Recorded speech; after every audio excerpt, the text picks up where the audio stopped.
Chapter 45-49. Kacha. Kacha. As Su Ji waved his hands, 2 thunderbolts fell on the box. The inscriptions that had calmed down and turned into nothingness surged out again. However, as soon as the inscriptions appeared, they were immediately split in half by the thunderbolts. Woo-woo. Bursts of space roared around the box. Circles of whirlpools gushed out from the void and rushed into the box. The inscriptions on the armor fell from the box like dead tadpoles. Then, the fist-sized box made a rumbling sound and began to expand. In a moment, it turned into a coffin that was more than 100 feet in size. As for the box Xiaofan had left behind in the Fallen Star Palace, after cutting off a layer of restrictions, it had turned into a black ruler that was 1 foot long and 2 fingers wide. This. Xiaofan was a little stunned. He thought that the box from the heaven prison would contain something extremely magical, but he really did not expect it to be a coffin. The coffin was pitch black, and it was unknown what material it was made of. The 8 edges of the coffin were engraved with 8 lifelike dragons that sealed the entire coffin tightly. Looking at the front and back of the coffin, there was a ferocious-looking dragon head and a ferocious-looking dragon tail. 9 dragons coffin? Seeing the dragon scales made of inexplicable inscriptions and the tadpole-shaped clouds between the 9 dragons, even Su Ji and Fairy Xingyu could not help but exclaim, how could the 9 dragons coffin appear in the 3 continents? Xiaofan felt guilty and hurriedly asked, Senior, 9 dragons coffin. What is this? 9 dragons coffin. It's an item of the heavenly court. After thinking for a moment, Fairy Xingyu replied, it's usually used to hold corpses. Of course, most of the time, it's also a secret item to hold the heavenly court's book immortals. As for what's inside, it's not something we can know. Seniors, you can't open it? Xiaofan was a little disappointed. Yes. Su Ji nodded and said, the 9 dragons coffin suppression can only be opened by earth immortals of the heavenly court. Moreover, one must have the special skills of the heavenly court's book immortals. I'm afraid we can't open it. Immortal Emperor Gochen can't open it? Xiaofan asked. Of course. In this realm, the highest level of cultivation is at the 9th grade of essence energy. How can it be opened? Fairy Xingyu nodded. After a while, she smiled again and said, by the way, if you are lucky enough to find that book immortal, there may be a way. TSK. Xiaofan waved his hand and said with a face full of disdain, why would I make myself unhappy for no reason? Then, Xiaofan pointed at the black ruler and asked, what about this? Fairy Xingyu waved her hand and took the black ruler. After examining it for a while, she handed it to Su Ji and said, this thing is a little strange. I can't tell what it is. What about you? Su Ji raised his hand and received the black ruler. After looking at it for a moment, he similarly shook his head and passed the black ruler to Xiaofan, saying, I also can't discern the origin of this item.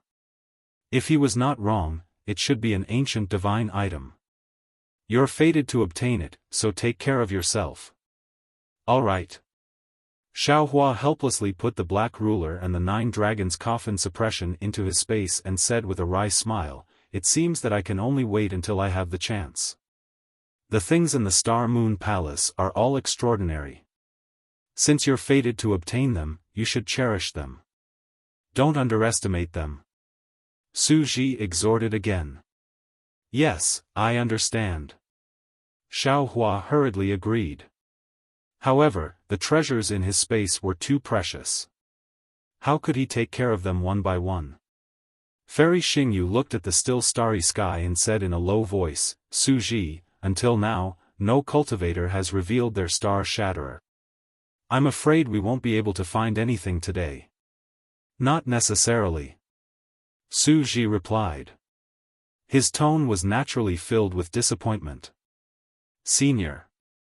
Xiaohua's heart skipped a beat and he said, you said before that if this starry sky is sealed by divine sense, then what the naked eye sees is an illusion array.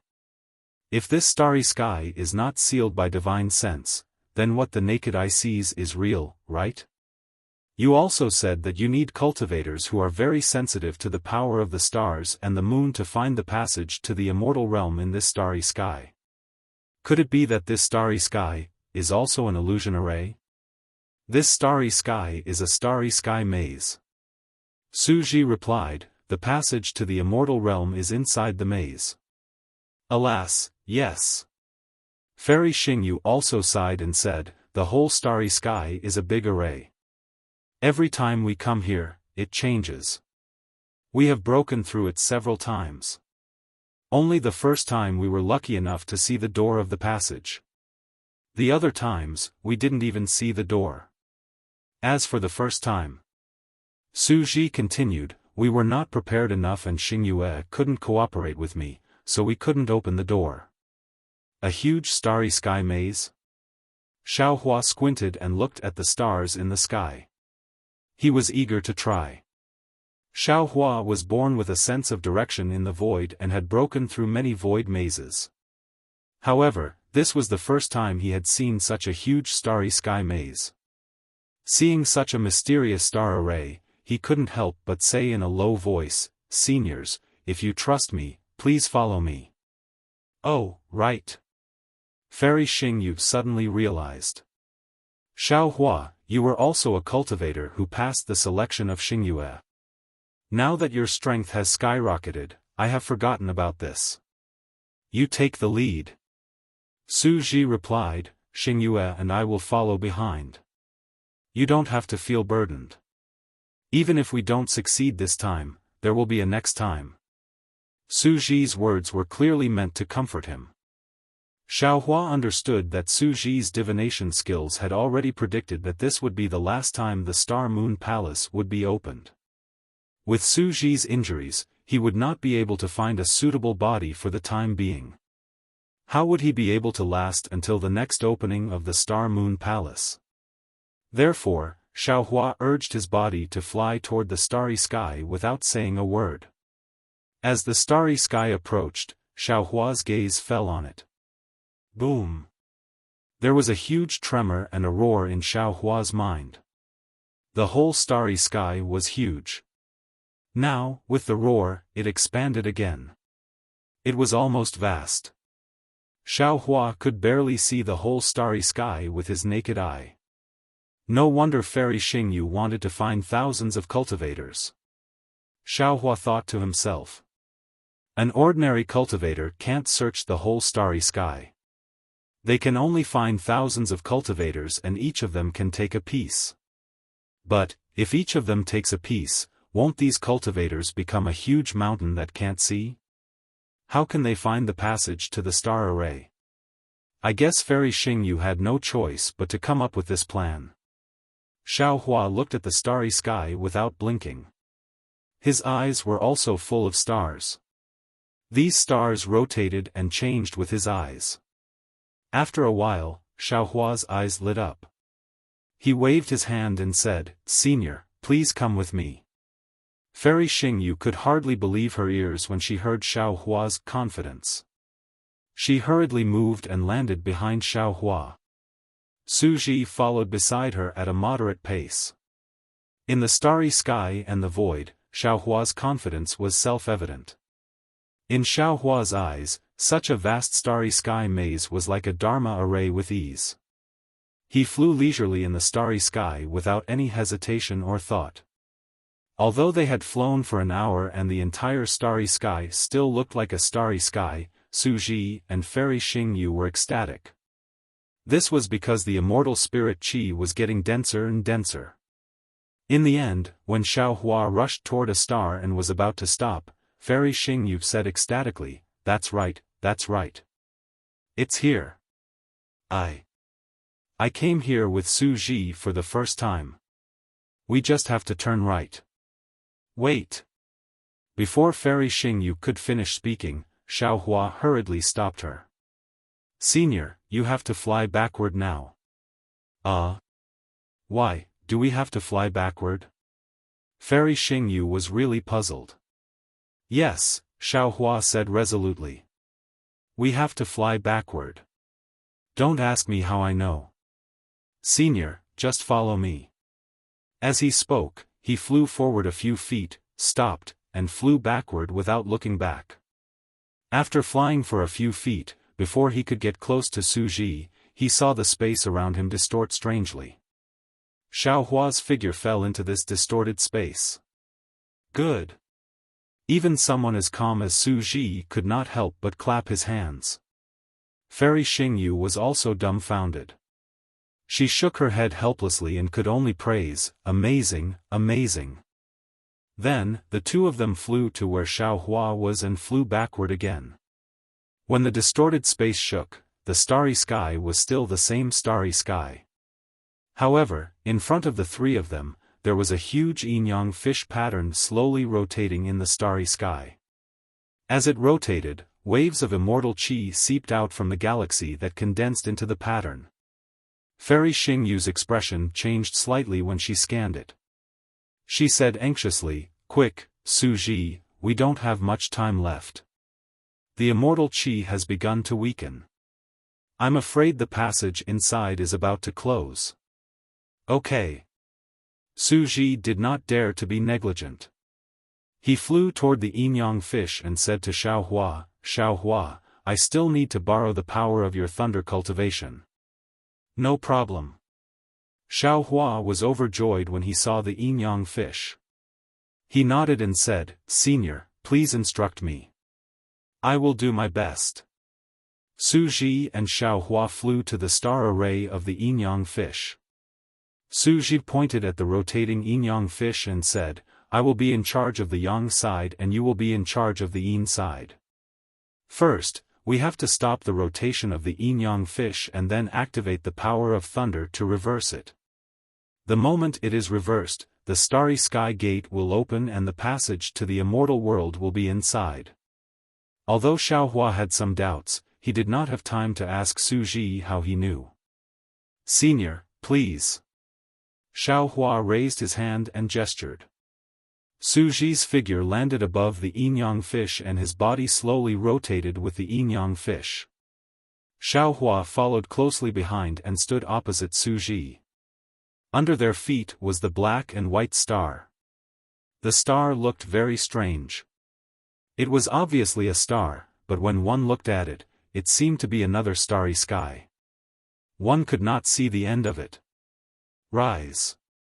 Suji raised his hands and two thunderbolts condensed into a water-blue ball suspended above the yin-yang fish. Chapter 45-50. Quick. Xiaohua also hugged his hands in the air like a Tai Chi pushing hands. A huge nine heavens divine thunder condensed and hung above the yin fish. "Break." Suji glanced at Xiaohua and roared. The thunder in his hand turned into a sharp sword and pierced the young fish. Xiaohua was not slow either.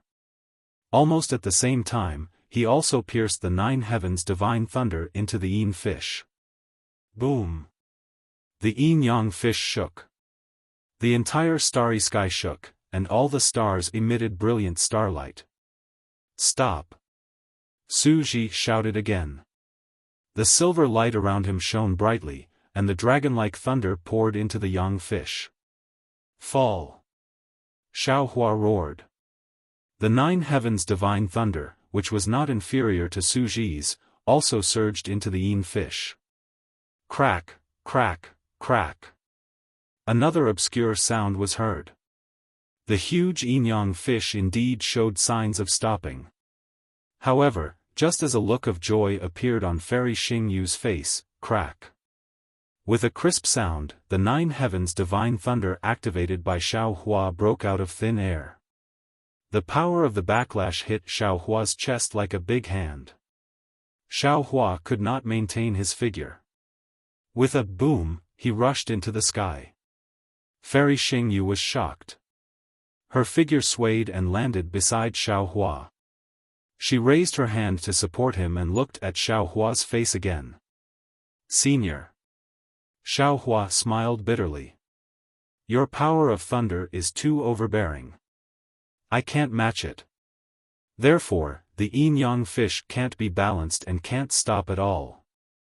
This is the least amount of force needed to stop the yin-yang fish. Su Ji was not surprised.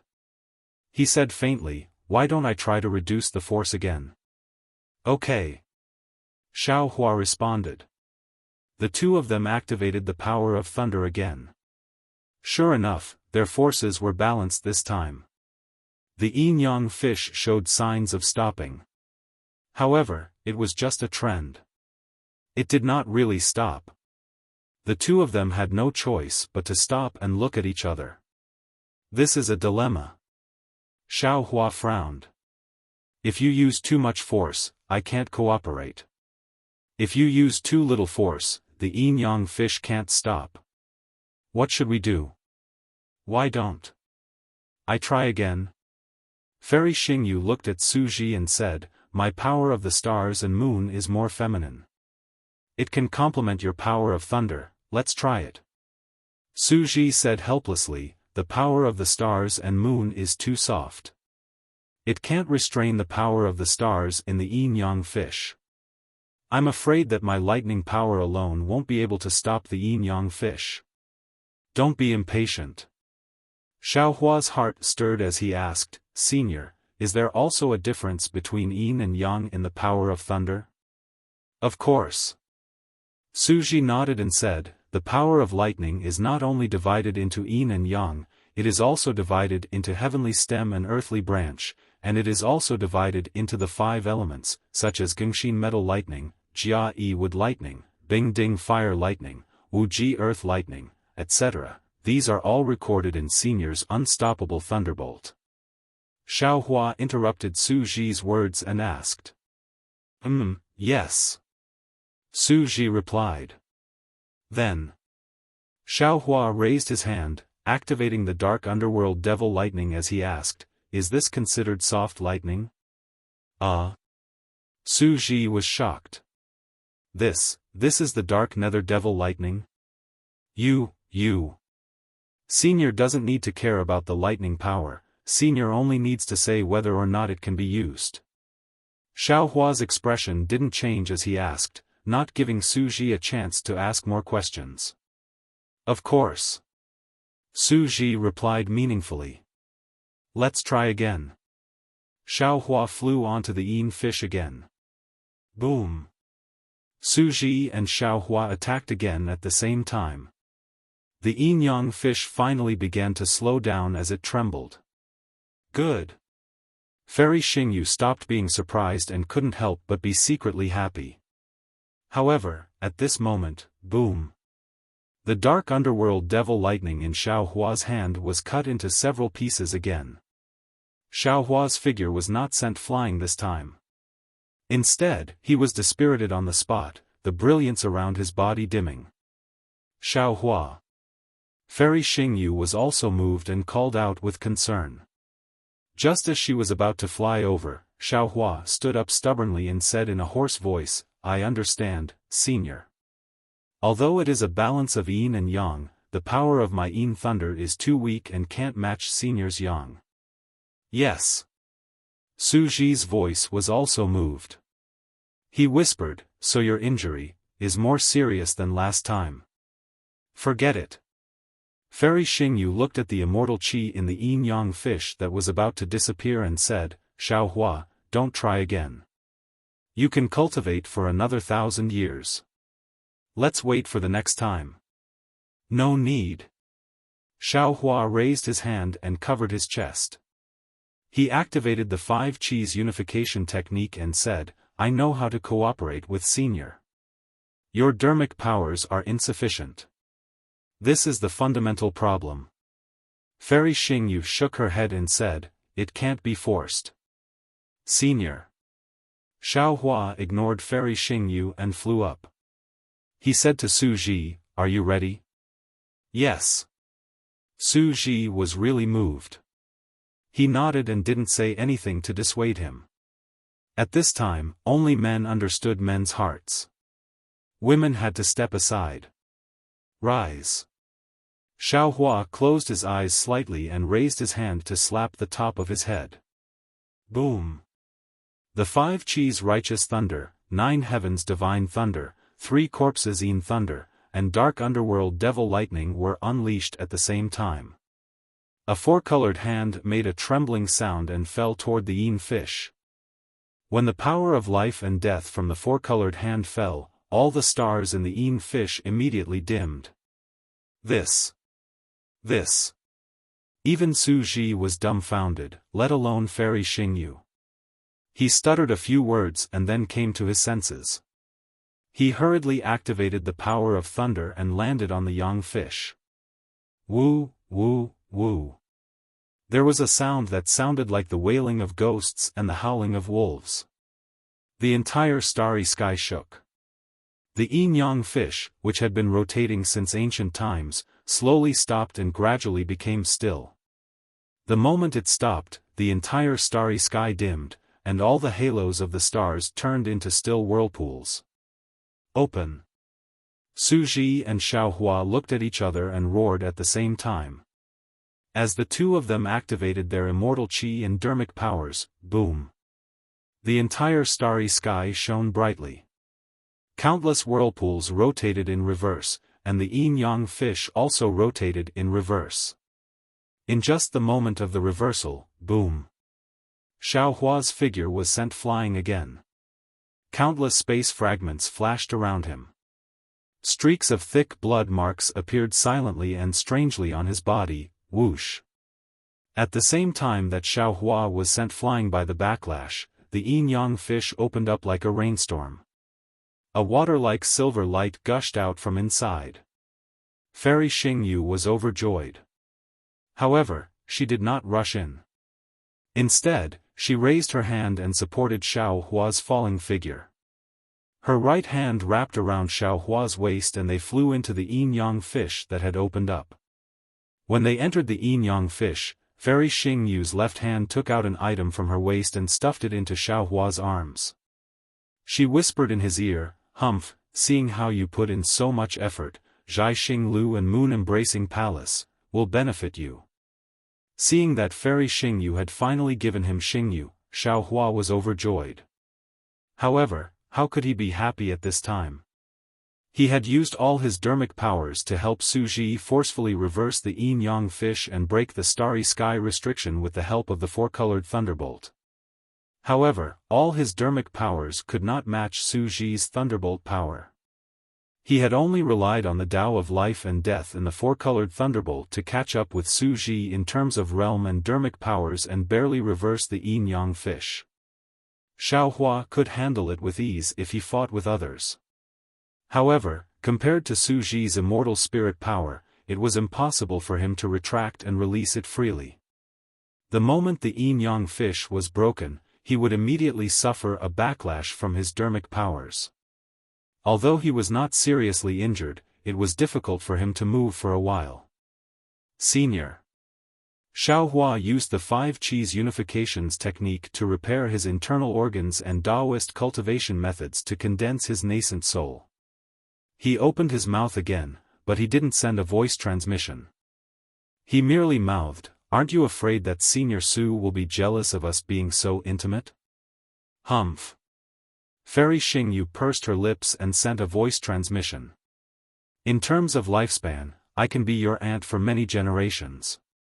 What is there to be jealous about?" See. Fairy Xingyu had sent a voice transmission to Xiao Hua, but when she took Xiao Hua through the yin-yang fish and saw the strange scene in the starry sky, she couldn't help but scream again. However, the starry sky behind the yin-yang fish was different from before. The stars in the starry sky were no longer bright stars. Instead, they were huge spheres. Some of the spheres were like blazing fireballs, emitting light. Some of the spheres were like water mist and ice chips. Some of the spheres had rings formed from huge amounts of crushed stones. Some of the planets had 2 or 3 small spheres revolving around them. Most of the spheres were suspended in the air by themselves, without any light or shadow. It was not the dazzling starlight that Xiao Hua had seen with his naked eye. In the vast and boundless starry sky, another irregular crack appeared in an area of tens of thousands of miles. Silver light poured out from this crack, and celestial spiritual energy rushed out like a heavenly river. It endlessly landed in this part of the starry sky, and wherever the silver light passed, it formed a pillar of light. At the bottom of the light column was an iron-green planet. The planet had been penetrated by the light column, and many cracks had appeared on the edge of the planet. The immortal spirit Qi had covered tens of thousands of miles of space. Compared to the space in other places, this space had obviously collapsed. When the brilliance of the light ball shone on it, it was extremely distorted. This is not the passage to the immortal realm. Fairy Xingyu was surprised and shouted again, "This is a crack in the immortal realm." That's right. Su Zhizao flew in and understood with a sweep of his mind. He said calmly, "This should be a crack that appeared on the surface of the immortal realm when the Star Moon Palace appeared. However, even if it is a crack, you can still return to the immortal realm through this crack. Xingyue, hurry up. The crack is really shrinking. If we don't speed up, when the crack disappears, our efforts will be in vain." Chapter 45-51. Okay. Fairy Xingyu replied. She released her hand and placed Xiaohua in the air. She glanced at Xiaohua and said, "Xiaohua, the light pillar of the immortal realm is in front of you. You can't get close without an immortal spiritual body. Thank you for your help. Su Zhi and I will wait for you in the immortal realm." Xiaohua nodded with a smile and replied, "Don't say anything. Let's go quickly. When I ascend to the immortal realm, I will immediately find you and Senior Su. It's a deal." Fairy Xingyu knew that time was of the essence, so she didn't say anything more. She nodded at Xiaohua and flew to Su Zhi. "Let's go." Su Zhi hesitated for a moment and also moved. At this time, Fairy Xingyu didn't have to worry about anything.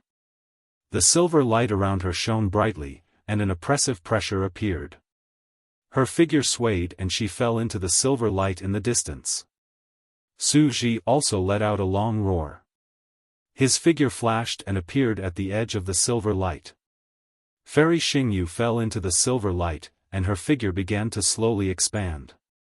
The silver light around her merged with the light pillar, and Princess Baihua's body was revealed again. Princess Baihua was still beautiful, but her body was riddled with holes. As the silver light fell, her flesh and blood were cut off piece by piece, turning into wisps of green smoke. A light cluster of thousands of feet in size gradually emerged in the light pillar. In the light cluster, a silver mark was particularly eye-catching. The mark absorbed the immortal spiritual qi and shone brightly. An incomparably mysterious outline of a body gradually emerged. "Xiaohua, thank you very much." Fairy Xingyu's voice sounded like thunder.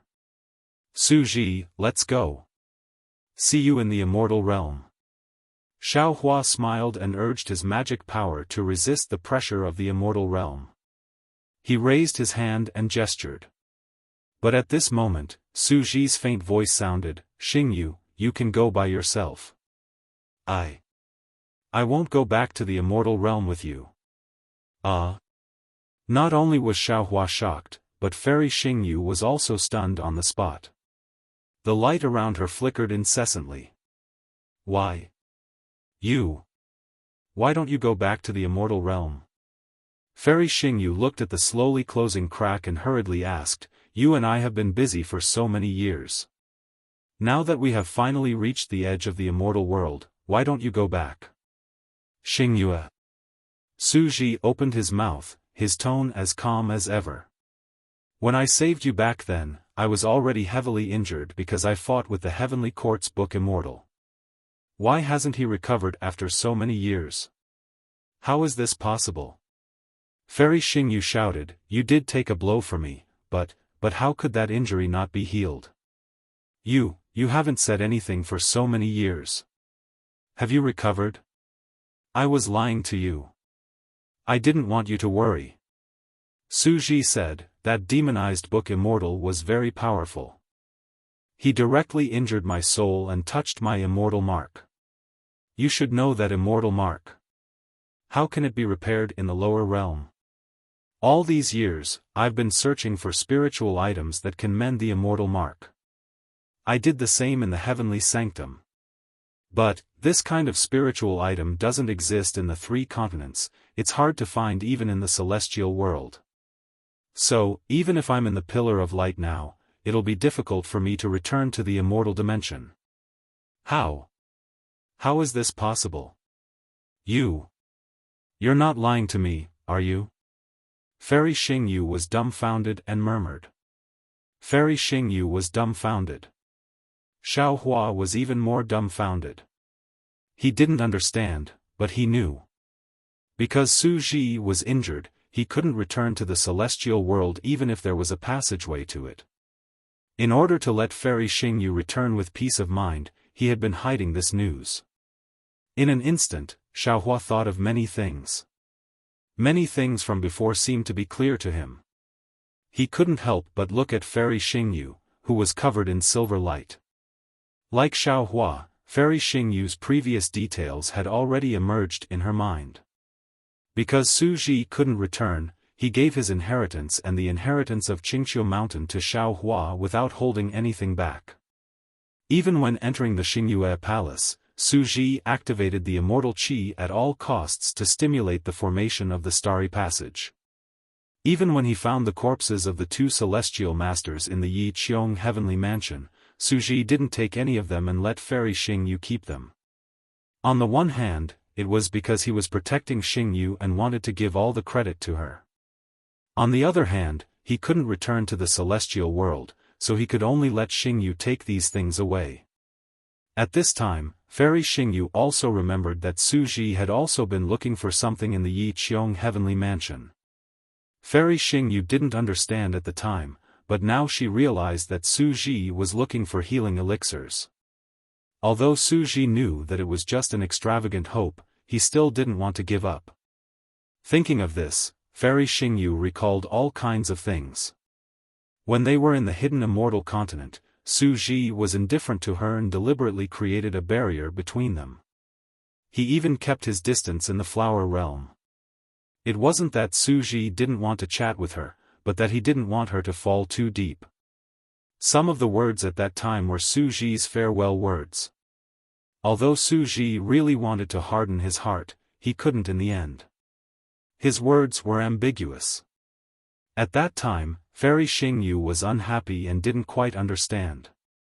Now, she understood Suji's painstaking efforts. When she thought of how Suji risked his life to fight the immortal beast in the Yi Qiong heavenly mansion, Fairy Xingyu couldn't help but tremble. Fairy Xingyu shouted, "Suji! You! How can you do this to me?" Hearing Fairy Xingyu's cries, Suji couldn't help but feel heartbroken. A hero's breath was short, and love was long. The feelings that had accompanied him for so many years turned into tenderness at this moment. Gotcha! With a burst of cracking sounds, the chains that had previously bound the silver light broke inch by inch. Suji's figure also turned into 1,000 feet in size. However, after the silver light disappeared, Suji's body, which was only left with white bones, was revealed. This body was melting at an extremely fast speed. However, after the white bones disappeared, the silver spots that should have been eye-catching in the light cluster that Suji had transformed into were now dim and even mottled. When the immortal qi fell, the whole spots were trembling. At the same time, Suji's silvery outline gradually sank in the silver light pillar. He couldn't fly up at all like Fairy Xingyu. Seeing Suji's immortal mark like this, how could Fairy Xingyu not know that Suji was telling the truth? She flew down and hugged Suji's entire body. Her sobs reverberated through the entire starry sky like rain. "Suji, you really deserve to die. How could you make me fall in love with you so much? And you abandoned me just like that. You let me return to the immortal world alone. Even if the immortal world has a long life and endless years, how can those years be spent with you by my side? Fairy Xingyu's cultivation was obviously no match for Su Ji. Su Ji's falling silhouette dragged her down slowly. Su Ji said emotionally, Xingyu, since it's love, it doesn't matter how long it is. I'm already satisfied that I can accompany you for so many days.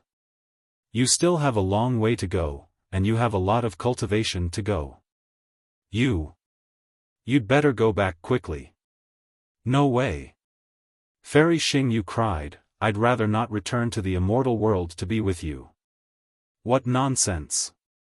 Su Ji replied, if you don't return to the immortal world, how can I recover from my injuries?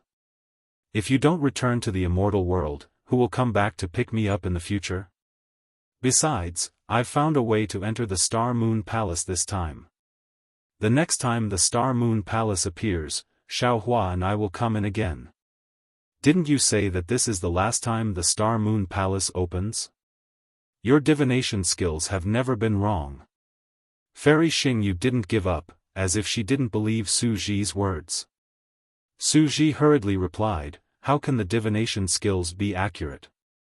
That day, I divined that Xiaohua would be my help in returning to the immortal world. But my immortal mark has been damaged. How can I return? So, how can the so-called last time be taken seriously? The Star Moon Palace had existed for God knows how many years since ancient times. How could it not appear just like that? Besides, if you can find the holy lotus seed of the Buddha fruit, you can also come in through this crack. You'd better go quickly. The crack of the immortal world is about to close. If you can't leave, I can't go back either. Holy lotus seed? Xiaohua's heart skipped a beat when he heard this. He hurriedly urged his body to rush over, but he was a cultivator of the human tribe. How could he resist the light pillar of the immortal world? It was impossible for him to get within 100 miles of the light pillar. Senior. Xiaohua said loudly, what is the holy lotus seed? Maybe I have it here. Unfortunately, Xiaohua's words still couldn't break through the light pillar. Su Ji and Fairy Xingyu couldn't hear him at all. Fairy Xingyu came to her senses and nodded, that's right. You're right. I'll hurry back to the immortal world. Just you wait, Su Ji. I'll definitely find the holy lotus seed of the Buddha kingdom for you. I'll risk my life for it. With that, Fairy Xingyu hugged Su Ji and kissed him fiercely on the lips. Then, she reluctantly let go of him and urged her body to fly toward the top of the light pillar. The light pillar, which had shrouded an area of tens of thousands of miles, became narrower as Fairy Xingyu flew higher. The crack above her head actually shrank at an accelerated rate. Su Ji's silhouette could no longer stay in the silver light. When he was about to fly out, his whole body suddenly expanded. Boom! An armor flew out of the silver light and landed on the silver light. Amidst the vibrating sound, the 10,000-foot figure slowly shrank again. However, Xiaohua could see clearly that on Su Ji's shrunken silver body, layers of grayish-black light fell and turned into nothingness. Wisps of faint fishy smell also drifted over from afar and rushed into Xiaohua's mouth and nose. Even Su Ji's immortal spiritual pressure felt weak when it landed on Xiaohua's body. It was far less powerful than before. What's going on? Xiaohua was a little surprised and looked at Su Ji in a daze. However, at this time, Su Ji didn't pay attention to Xiaohua.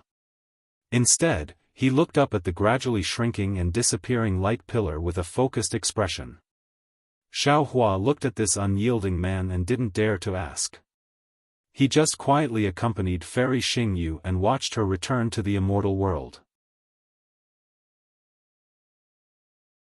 Chapter 45-52. Seeing Fairy Xingyu fall into the crack of the immortal realm, the brilliance of the immortal mark flashed. There was no resistance from the law of the realm.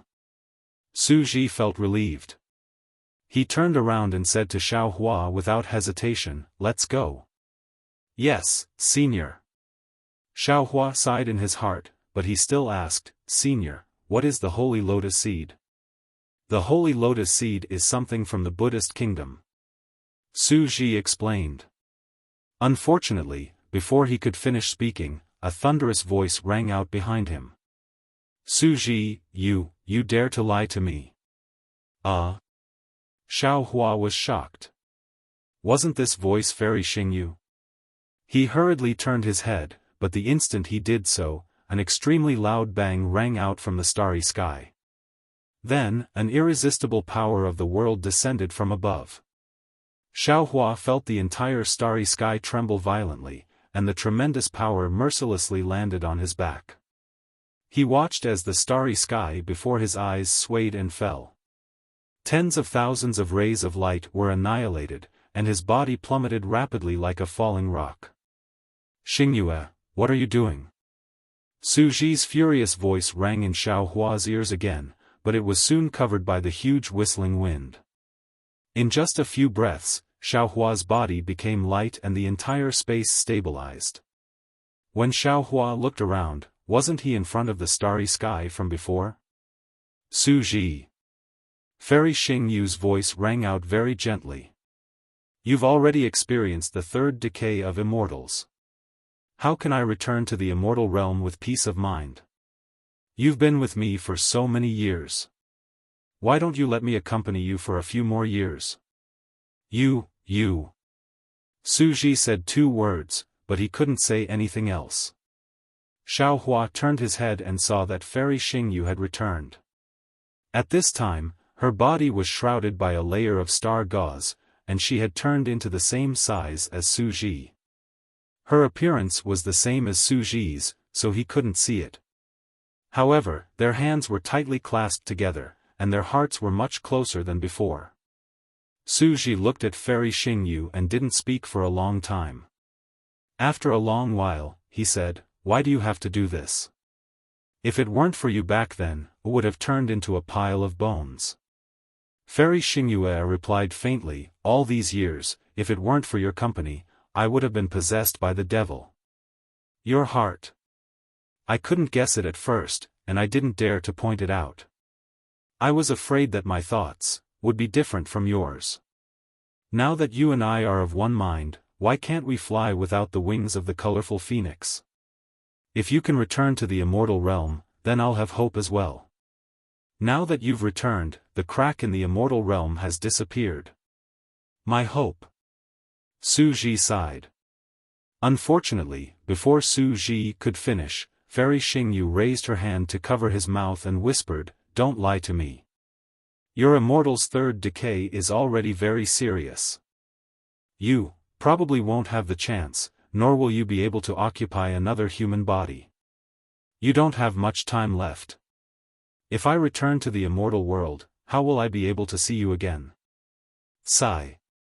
Su Ji said regretfully, in the end. I didn't harden my heart. Naturally, Fairy Xingyu had noticed that Su Ji's immortal spirit body was different because she had kissed him on the lips. Therefore, she smiled and said, That's because I'm charming. Moreover, if it weren't for that kiss, wouldn't I have regretted it for the rest of my life? Su Ji, who had no psychological burden, was obviously more talkative. He said with a smile, Now I'm the one who will regret it for the rest of my life. Humph, I'm with you. What do you have to regret? Fairy Xingyu rebuked, Why aren't you leaving? If you're any slower, I'll also regret it for the rest of my life. Leave? Where to? Su Ji was a little puzzled. Naturally, to other starry skies. Fairy Xingyu replied, Since there are cracks in the immortal realm in this starry sky, maybe other starry skies also have rare treasures from the immortal realm. If you and I are fated, we may be able to find something similar to the Holy Lotus Seed. Su Ji thought for a moment and nodded. You're right. Although we know where those starry skies are, we rarely go to check them out. Maybe there will be some surprises waiting for us. The most important thing is. Fairy Xingyu tightened her grip on Su Ji's hand and said, My happiness lies in these starry skies. At this point, Fairy Xingyu looked at Xiaohua and said, "Xiaohua, are you willing to help us?" "Of course." Xiaohua nodded firmly. "I'm honored to witness the love between two immortals. Let's go." Fairy Xingyu and Su Ji urged their figures and flew toward the starry skies not far away. Xiaohua followed the two immortals. The smell of blood drifted past his nose and mouth. Even if he closed his mouth and nose, he could still smell it. Xiaohua felt a little sour in his heart. Even someone as strong as Su Ji, a law enforcer of the immortal realm, would have his third decay. Life and death were everywhere in this world. However, at the same time, he was extremely gratified. If he could smell the blood from so far away, what about Fairy Xingyu? Su Ji's beloved was like this. Even if he died, his heart would not be broken. The starry skies next to them was still a starry skies maze. In the face of Xiaohua's terrifying sense of direction in the void, even an immortal would have to admit defeat. Xiaohua did not spend too much effort to break the starry skies maze. What appeared in front of Su Ji and Fairy Xingyu was an array that flickered with many rays of light. However, Su Ji and Fairy Xingyu did not hesitate. They each reached into Silverlight's chest and took out two cracked tiger talismans. These tiger talismans were even stranger. One was large and the other was small. Moreover, there was a token arrow piercing through the abdomen of the tiger talisman. When the two of them breathed out immortal chi, the two tiger talismans glowed with silver light and turned into the shape of a dragon and a tiger. When the two tiger talismans rushed into the array, the entire starry sky was strangely divided into two from the middle. What was beyond the starry sky made Xiaohua's jaw drop. It was a palace that looked like a hall. This palace was so big that it was as wide as heaven and earth. Xiaohua's divine thought could not see the end. Fairy Xingyu spread her divine thought and then raised her hand. A palm-sized key fell into her hand. "Let's go." Fairy Xingyu originally wanted to take the key, but when she looked at the empty palace, her interest waned. She said this and was about to throw the key away. Xiaohua hurriedly shouted, "Senior, leave this to me." "Well, take it, you little miser." Fairy Xingyu did not ask any more questions and casually threw the key to Xiaohua. Xiaohua caught the key. Before he could take a look, the surrounding starry skies surged out again like a tide and pushed them out. Then, Xiaohua followed Su Ji and Fairy Xingyu to four starry skies that sealed off their divine thoughts. Su Ji and Fairy Xingyu were not prepared and could not enter one of them, but they could enter the other three starry skies. The situation in the starry skies was different, and the items obtained were also different. One was a thumb-sized crystal-like object, another was a small halberd, and the last was a token. Although the three items had extraordinary origins and even Fairy Xingyu could not tell the reason, she was concerned about Su Ji at this moment. Everything in her eyes was like dung. Without waiting for Xiaohua to speak, she gave them all to him. Xiaohua also took them without saying anything and directly sent them into the space. As Xiaohua had expected, these items did not fall into the Shenhua continent. Instead, they fell into different spaces. The crystal-like object even fell into the spiritual realm. When they came out of the last starry sky, Fairy Xingyu casually pointed to a starry sky and said, "Let's go there." "Yes, senior." Xiaohua responded and was about to fly up. However, Fairy Xingyu said indifferently, "There is no need to break the array here." This. Xiaohua was stunned. He had a bad feeling in his heart. Seeing Fairy Xingyu take Su Ji's hand and rush into the starry sky, Xiaohua slowly followed behind them.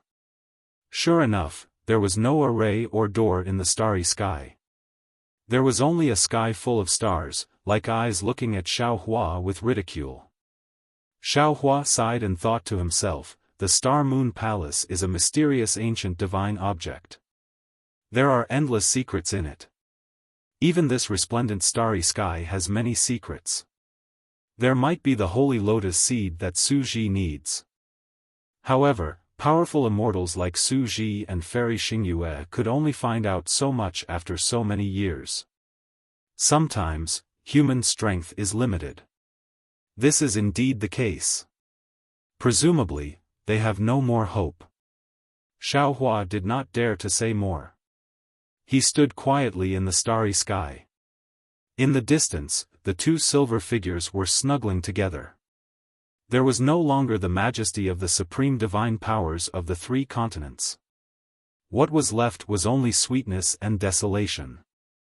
No. After a few minutes, Fairy Xingyu, who was curled up in Su Ji's arms, suddenly raised her head and said stubbornly, "I can't give up like this. Su Ji, let's rush over the platform and go to the hall. The starry sky there is a corner of the immortal realm. There might be some opportunities." "No need." Su Ji shook his head and said, "We have not been able to gather the required credentials for that forbidden area for tens of thousands of years. Even if we get there, we can't go in. No, if we don't go and take a look, I really can't accept it." Fairy Xingyu was equally determined. "All right then." Su Ji could not resist Fairy Xingyu. He turned to Xiaohua and said, "Xiaohua, after the platform is a place that we explored for the second time. There are a lot of credentials there. We have not been able to gather them, so we never went there again. It is very dangerous after the platform.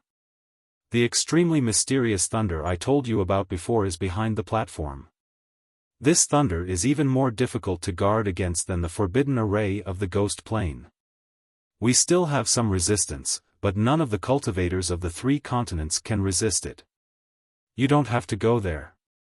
Stay here and meditate on the starry sky maze. When the Star Moon Palace is closed, the power of the stars and the moon will naturally send you out of the Star Moon Palace."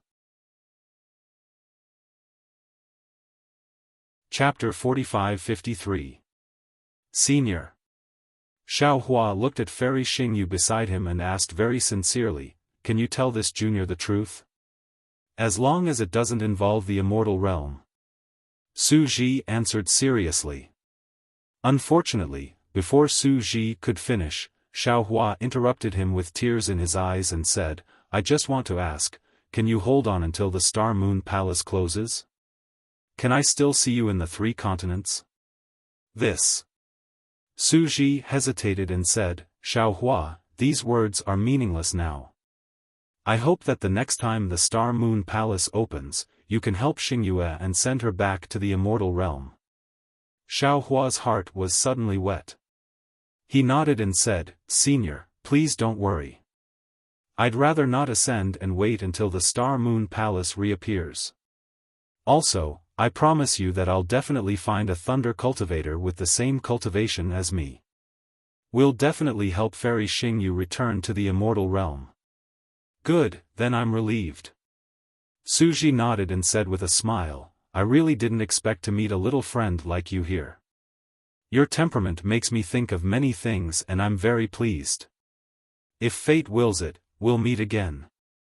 Senior, there's no need to say goodbye now." Xiaohua bit his lip and said, "I also want to accompany you on your journey. I wonder if you're willing to guide me?" "Sigh, why do you have to do this?" Su Ji was a little helpless.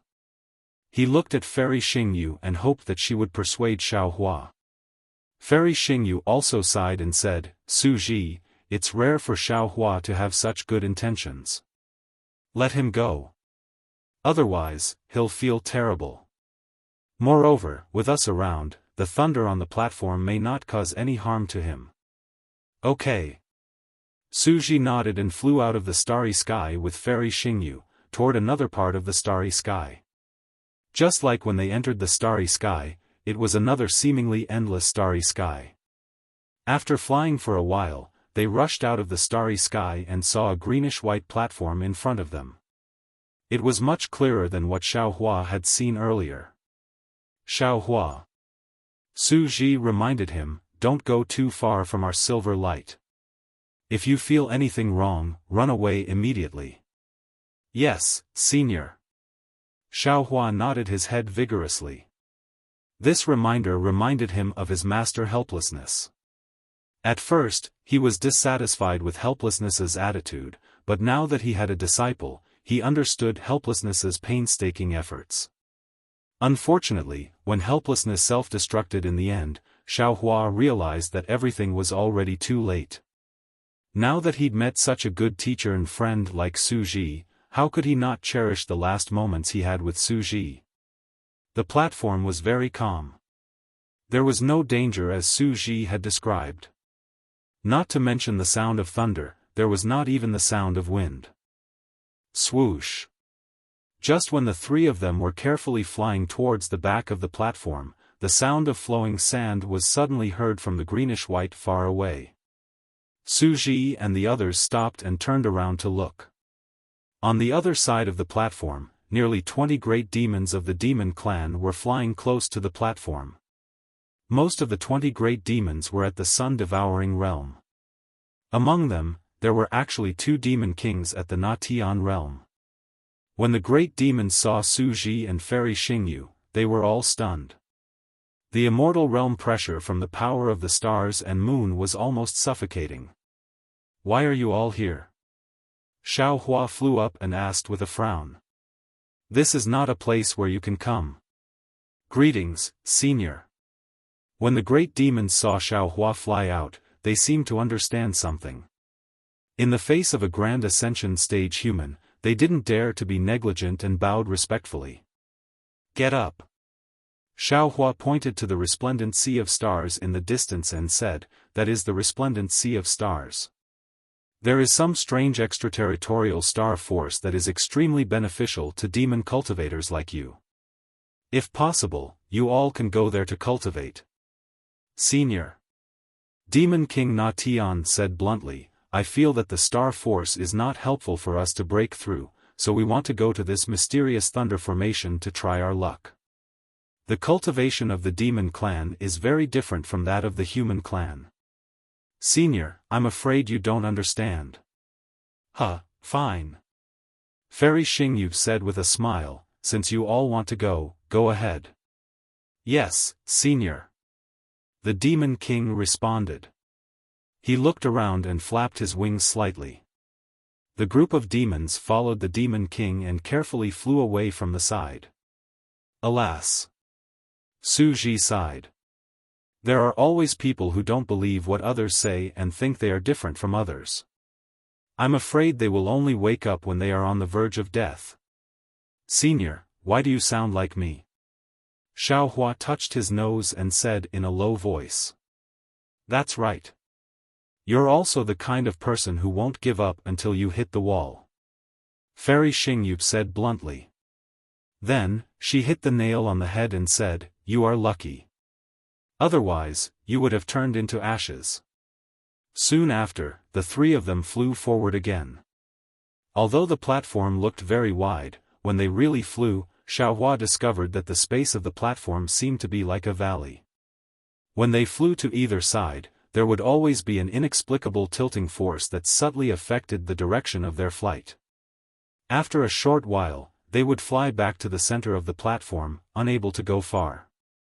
Therefore, although the 20 or so great demons didn't want to fly together with Suji and the others, after flying for a while, they were still in front of Suji and the others. Be careful. Suji hurriedly reminded them in a low voice when he saw the faint outline of the green and white area in front of them. The time it takes to drink a cup of tea is the most dangerous. If the thunder restriction is not triggered, we will be safe. Unfortunately, before Suji could finish his words, a rumbling sound came from high up in the sky. Be careful. Suji was shocked and hurriedly pulled Fairy Xingyu back. However, whether it was Suji or Fairy Xingyu, the silver light around them flickered rapidly, like a candle in the wind, flickering unsteadily. Suji and Fairy Xingyu could naturally react, but the great demons in front of them couldn't. As the thunder passed, the bodies of the three great demons flashed with starlight, and then they expanded sharply. Bang, bang, bang. Their bodies exploded, and the broken demonic beasts also disappeared into nothingness in the thunder. When they looked at Xiaohua again, the sound of thunder was like the whole platform falling down and smashing straight into his mind. However, as soon as this violent impact fell into Xiaohua's body, the Hongmeng immortal qi in his lower dantian was stimulated with a boom, covering the scattered nascent souls and more than 100 of them. Moreover, the truth of heaven and earth in the Hongmeng immortal qi also turned into waves that flowed rapidly in Xiaohua's body. Not only that, but the crystal-like Godhead hidden in Xiaohua's sea of consciousness also inexplicably revealed itself. When the violent impact landed on Xiaohua's body, it actually turned into a peculiar fluctuation that rushed into the scenery-like Godhead. As the scenery-like Godhead shone with a wrinkled luster, Xiaohua actually heard cryptic and indescribable voices in his ears. Huh! This voice sounds like the magical power used by devouring heaven and the others on the primitive continent. Xiaohua was stunned and hurriedly activated his secret technique. Sure enough, the voice sounded in Xiaohua's mind again. Fa Wuchang Fa. Xiaohua. Seeing the golden light flashing around Xiaohua and him standing there motionless as if he was possessed, Su Ji became anxious. He raised his hand and grabbed, trying to pull Xiaohua away. However, as soon as his big silver hand touched the golden light around Xiaohua, it immediately collapsed. Huh! Su Ji was shocked because he could clearly feel that there was a power in Xiaohua's golden light that was beyond his reach. It was this power that had defeated his big hand. However, when Su Ji's big silver hand collapsed, the sound of thunder had turned into a lingering sound and gradually dissipated. Let's go. Without waiting for Su Ji to ask more, Fairy Xingyu urged again. The two of them flashed and flew forward. However, they didn't dare to teleport because they had also encountered the law of time and knew that speed was limited here. Xiaohua was a little regretful because he didn't finish listening to that sentence. When Su Ji and Fairy Xingyu flew past, Xiaohua hurriedly rushed into the depths of the platform. To Xiaohua's surprise, the group of great demons didn't show any fear after losing 3 of their great demons. They still accelerated their flying speed and rushed inside like Su Ji and the others. Seeing the light and shadow of a tower-like pavilion appear in the distance of the bluish-white platform, Su Ji hurriedly sent a voice transmission. Xiaohua, when we reach that pavilion, we will be out of the range of the thunder restriction. We will be safe.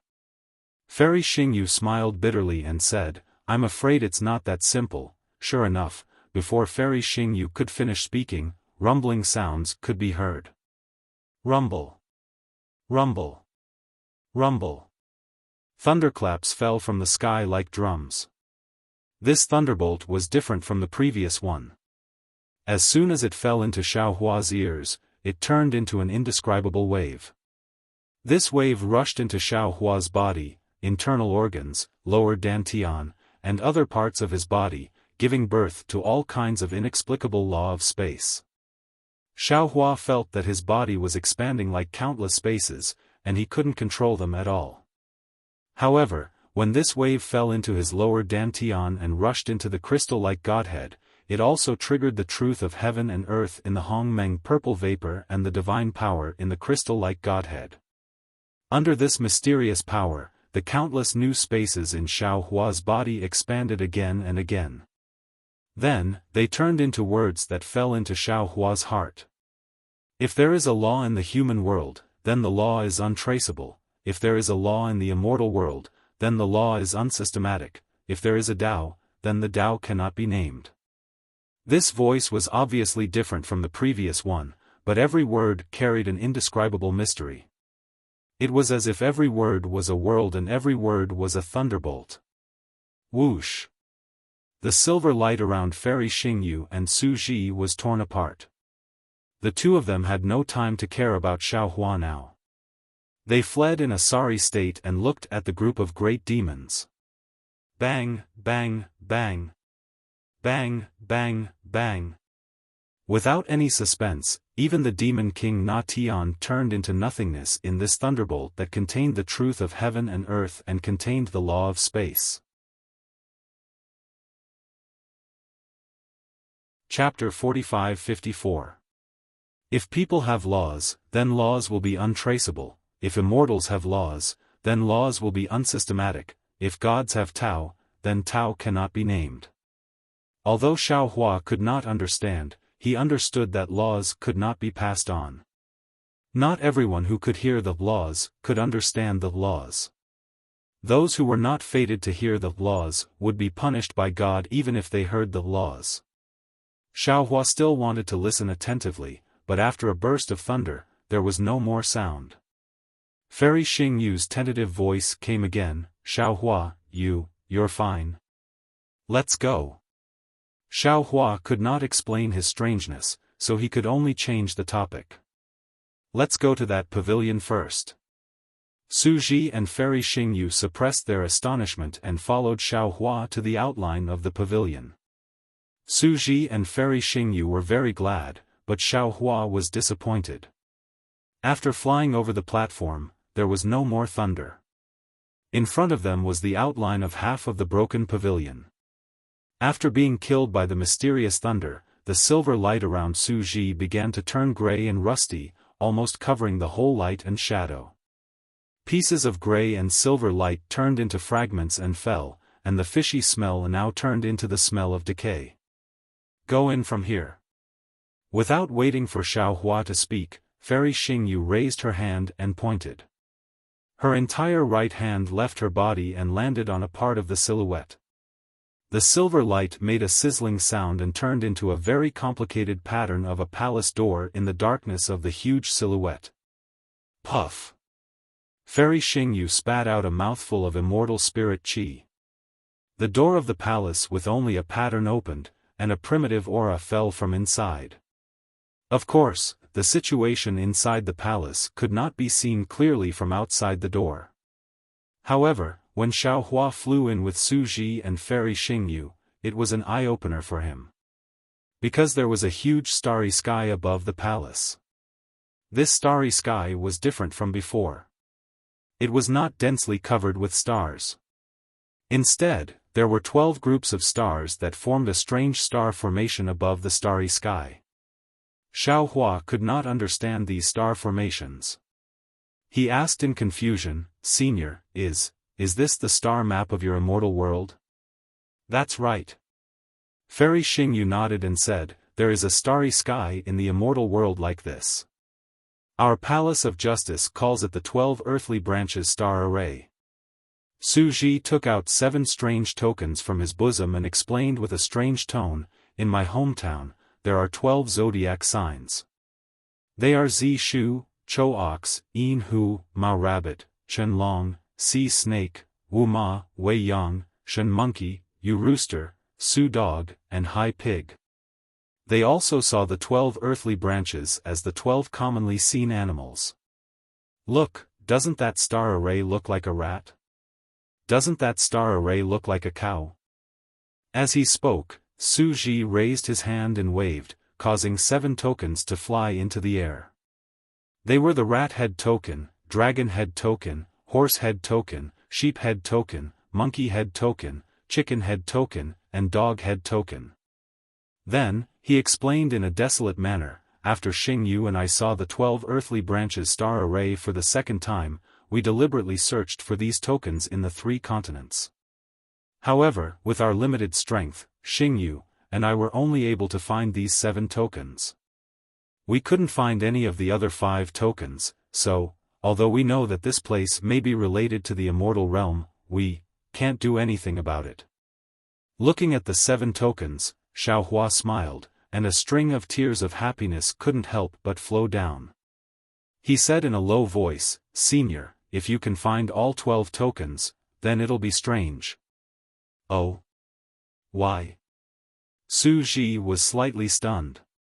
Seeing the tears in the corners of Xiaohua's eyes, Fairy Xingyu suddenly understood and exclaimed, "I understand. Those tokens are from the Dawn Rain continent." "Yes, that's right." Xiaohua, you. Seeing that Fairy Xingyue had lost her composure, Xiaohua did not dare to delay any longer. He raised his hand and took out the tiger head token, the ox head token and the pig head token, the snake head token, and the rabbit head token from the mysterious water palace in the Pure Land world. He also took out the tiger head token, the ox head token, and the pig head token, which he had obtained from the demonic beast storage ring on Sunset Island. How is this possible? Su Ji could not help but be stunned. Could it be that my divination skill is really, that's right? Xiaohua nodded vigorously. Senior, don't worry. There must be the holy lotus seed you need behind the star array of the 12 zodiac signs. But the passage to the immortal realm. Su Ji was puzzled. Su Ji. Fairy Xingyue said with a smile, as long as you are here, the immortal realm is everywhere. Your divination skill is correct. Good. Su Ji was also overjoyed. At this time, he no longer had the strength to activate the zodiac token. He responded and looked at Fairy Xingyue. Fairy Xingyue opened her mouth and a mouthful of immortal qi fell on the rat head token. The rat head token suddenly expanded. Fairy Xingyue raised her hand and pointed at it. The token flew under a star array. When the token approached, all the stars on the star array emitted starlight and fell into the token. The starlight on the token shone brightly and turned into a lifelike rat that rushed into the star array. Boom! The starry sky shook and the star array tumbled. A moment later, a white jade box engraved with a rat pattern flew out of the star array. Fairy Xingyue hurriedly waved her hand and the jade box fell into her hand. She carefully opened it and glanced at it. She could not help but feel a little disappointed and handed it to Su Ji. Su Ji glanced at it and frowned. He then handed it to Xiaohua. Xiaohua took it and saw that it was a strange object the size of a palm. It looked like a starfish, but there were some strange fine lines on the inside. Layers of indescribable waves were generated between these fine lines. Before Xiaohua could speak, Fairy Xingyue activated the bullhead token again. The second star array was opened and there was another jade box inside. Fairy Xingyue looked at it and gave it to Su Ji, who handed it to Xiaohua. Xiaohua glanced at it and put it into the space like the first jade box. However, it was very strange. These two jade boxes had landed in different spaces, and neither of them was on Shenhua continent. In the time it took to smoke a cigarette, Fairy Xingyue opened all 11 star arrays. A jade box flew out from each star array, and each jade box was placed in a different space by Xiaohua. There were even some spaces that had yet to take shape. Finally, Fairy Xingyue stood in front of the last star array and looked at the last dog head token hesitantly. Su Ji smiled and said, the previous jade boxes were either the Buddhist Kingdom's medicine, the Heavenly Court's gold core, or the Demon League star scorch. This last one should be the immortal elixir of our Dao sect, right? It should be the immortal elixir of Dao sect. Fairy Xingyue said with certainty. But, it might not be the holy lotus seed of Dao sect. Senior. Xiaohua was confused when he heard Fairy Xingyue's words. He hurriedly asked, didn't you say that the holy lotus seed was an item of the Buddhist kingdom? How did it become an immortal elixir of our Dao sect? Who told you that the holy lotus seed was an item of the Buddhist kingdom? Fairy Xingyue glared at Xiaohua and said, the holy lotus seed is an immortal elixir refined by a Dao sect pharmacist in the immortal world with the help of the lotus seeds from the lotus pond in the Buddhist kingdom. Unfortunately, Fairy Xingyue's eyes were blocked by the silver light, so Xiaohua could not see it. Xiaohua was helpless when he heard this.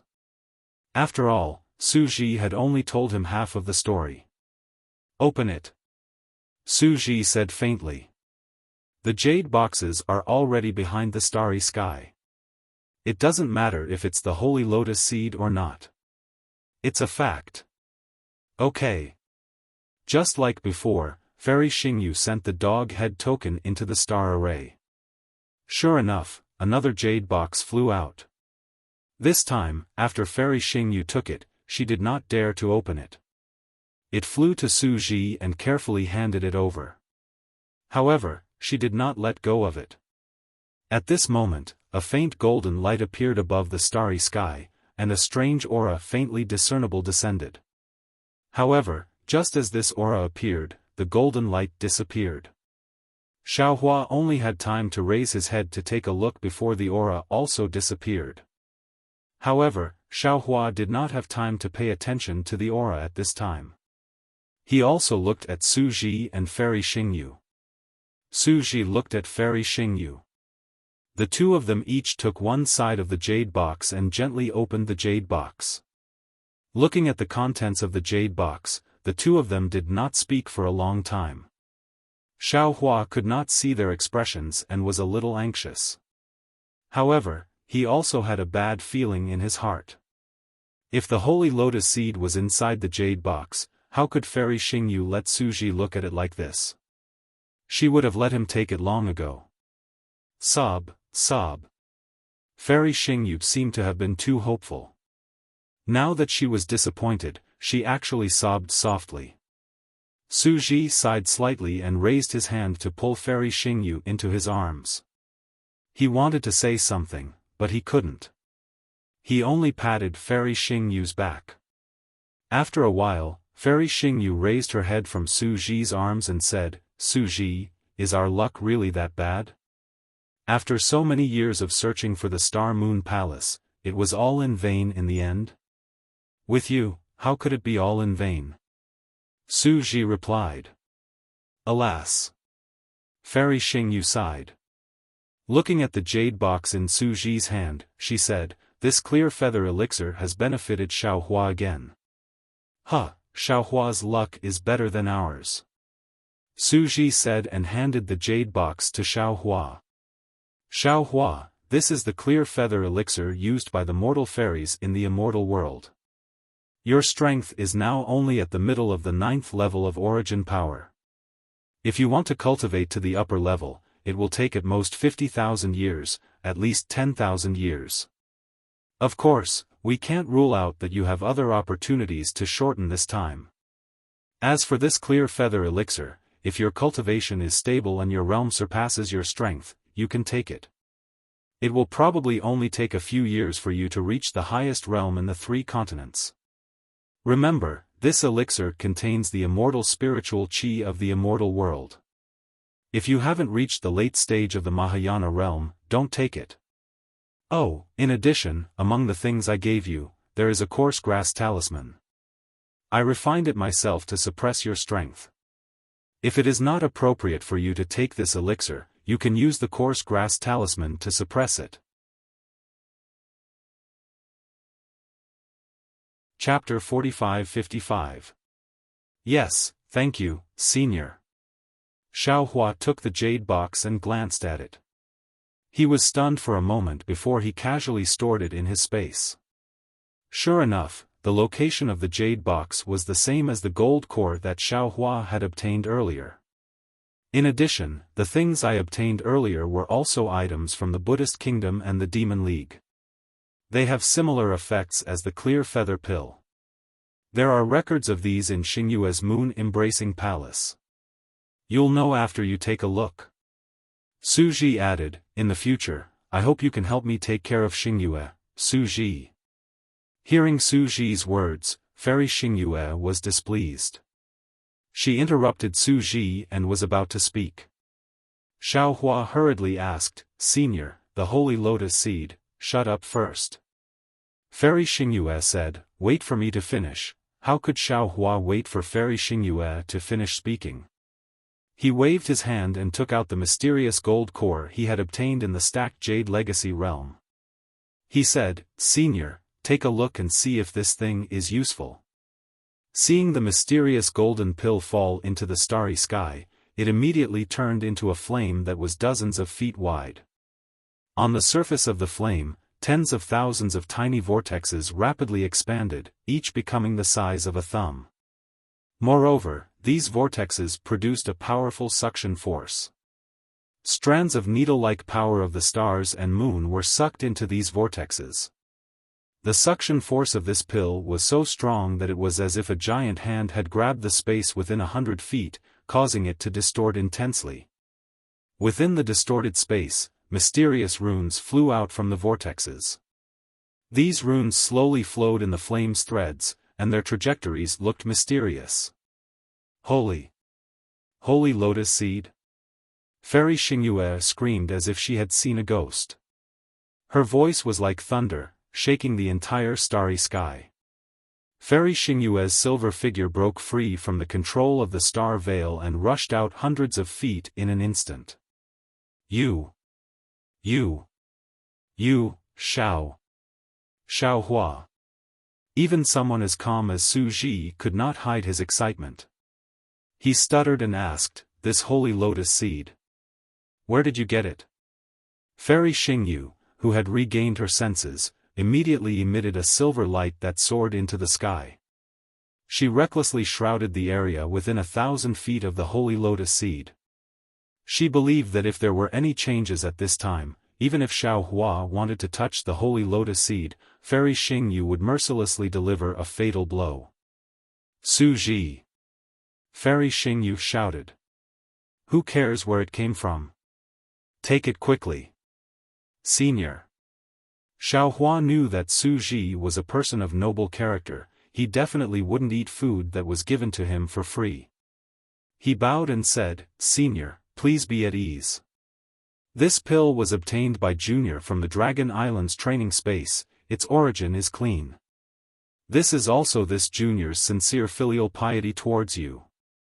Good child, good child, good child." Su Ji said "good" a few times, and the silver brilliance around him, which was mostly grayish-black, also soared into the sky. A fishy smell immediately filled the entire starry sky. As Su Ji's body expanded to 3,000 meters in size, layers of scattered light fragments rolled down from his body like waves. Wherever these light fragments landed, all things withered, and even space turned gray and collapsed. When Su Ji's figure landed, Xiaohua saw that the silver light covering his head had emerged from the grayish-black color. Although the silver light was still shining, wisps of grayish-black color seeped into his head as if they were poisoned. The rust spots that had previously covered the immortal mark were now connected, like a strange beast that wanted to devour the immortal mark. Su Ji opened his mouth and a mouthful of immortal spiritual qi landed on the sacred lotus seed that had turned into flames. Woo! With a sound, half of the flames were extinguished.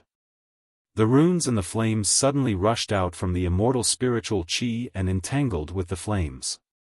Seeing this, Su Ji spat out another mouthful of immortal spiritual qi. Huff! This time, the flames were even weaker, and the runes emitted a silver light. Buzz! The space where the sacred lotus seed was located began to vibrate, and a light shadow shaped like a lotus seed emerged from the silver light. Su Ji didn't dare to be negligent. He formed a series of seals with his silver-gray hands, and several immortal techniques turned into thunderbolts and landed on the sacred lotus seed. Ao. In the distorted space near the sacred lotus seed, the wails of gods and ghosts were suddenly heard. Wisps of pitch-black devil chi mixed with holy Buddhist light emerged from the space and frantically poured into the sacred lotus seed's flames. Sizzle! The flames were immediately extinguished, and it turned back into the stardust-like pill that Xiaohua had seen in the dragon domain's mezzanine. Huff! Su Ji opened his mouth, and a silver light fell. It was precisely the sacred lotus seed. When the sacred lotus seed entered Su Ji's mouth, an explosion sounded like a fire rune exploding. The extinguished flames reappeared on Su Ji's head, enveloping the rusty immortal mark and the grayish-black silver light on his head. Ao. In the flames, a devilish sound was heard, and devils bared their fangs and brandished their claws as they danced with the sound. Namo Amitabha Buddha, Namo Amitabha Buddha. Along with the devilish sound, there were Buddhist chants. Bursts of Sanskrit chants that sounded like the sounds of nature came from the void. Following which, heavenly flowers fell from Suji's head, sprinkling into the grayish-black silver light. Wherever the heavenly flowers passed, the grayish-black color was washed away, and the fragrance of the heavenly flowers diluted the stench within the silver light. Excellent! Seeing this, Xiaohua couldn't help but smile. Rumble, rumble. The flames burned, and the rumbling sounds were endless. The same went for the Buddhist chants, and the devilish chants were unyielding. Within the flames, countless lightning bolts danced and shot down like flying swords. Rather than saying that Suji was consuming the sacred lotus seed, it was better to say that it was a battle between Buddha and demon immortal. However, after the time it took to brew a cup of tea, the lights and shadows continued to flicker, and the rumbling sounds continued. However, the flames were still on Suji's head, and did not spread down. On Suji's body, the grayish-black color was still deepening, and fragments of light continued to fall. Although Xiaohua didn't understand, he could clearly see that Suji's body was becoming fainter and fainter. Damn it! Xiaohua suddenly understood something, and cursed inwardly, this is the three continents. Although it's in Star Moon Palace, without sufficient immortal qi, the sacred lotus seed can't be used to its full potential. Moreover, Suji has been injured for so many years. Without the support of immortal qi, the sacred lotus seed won't be able to heal his injuries. If Suji's injuries aren't good, the immortal's third decay won't be able to stop it. Since Xiaohua thought of it, Fairy Xingyu naturally thought of it as well. High in the sky, there was a clear clang. An extremely bright silver light flashed between Fairy Xingyu's eyebrows. This silver light was like a bright star, illuminating the entire starry sky. Woo! The silver light was like a star, flying out from between Fairy Xingyu's eyebrows and crashing down on Suji. As the silver star rushed out, Fairy Xingyu's silver body suddenly became much fainter. As the silver star fell, the space rumbled, and layers of spatial ripples rippled in the starry sky. Boom! A moment later, the silver star fell into the flames, making a loud noise. The intensity of the flames suddenly increased. In particular, the silver light swords in the flames shot out in all directions like a sword net, enveloping the space within a radius of 3,000 feet.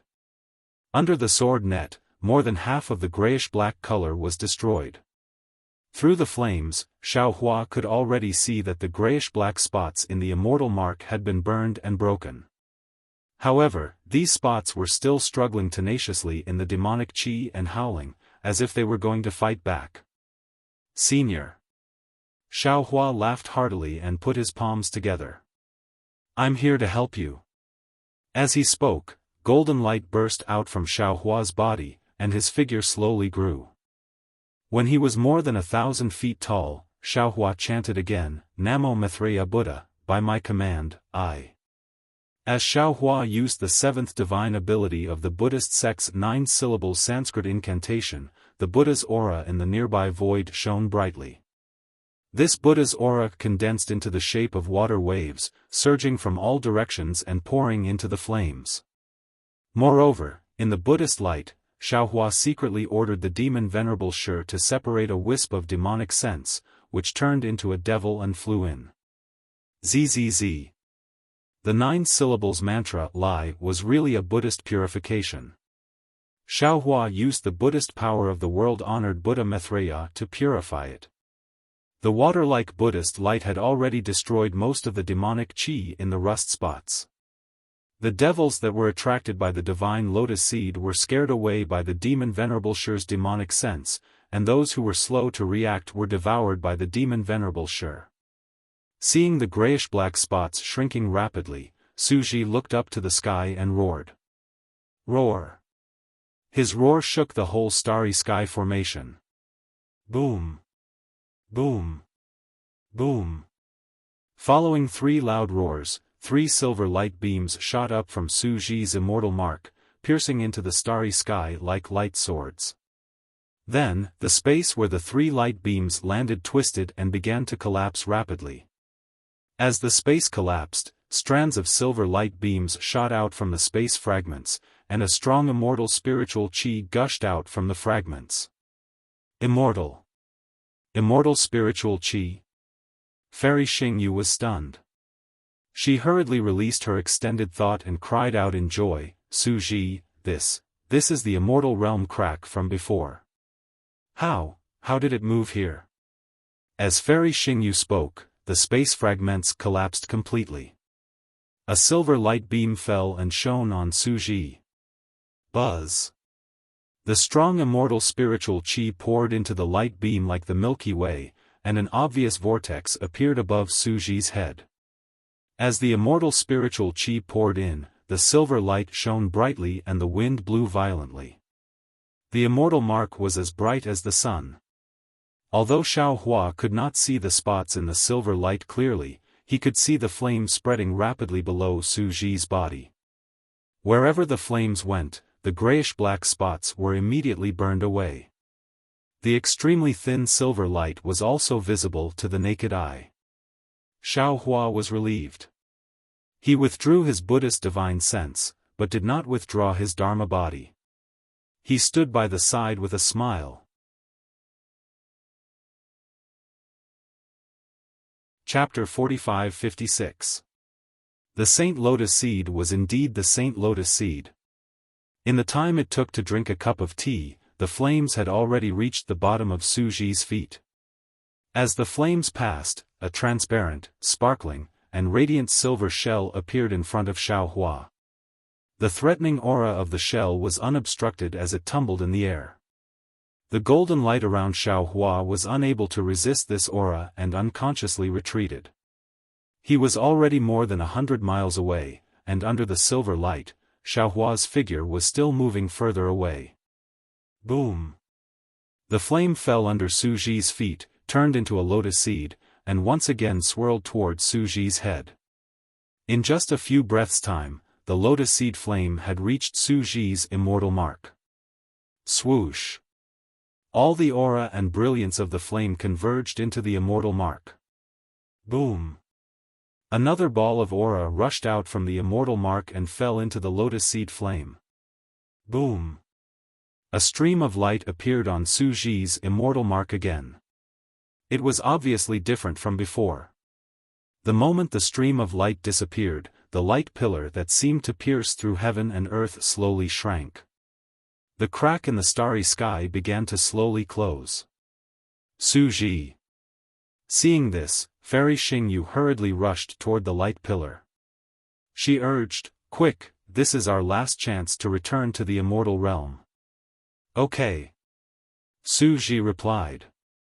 He raised his hand and made a grabbing motion. Clang!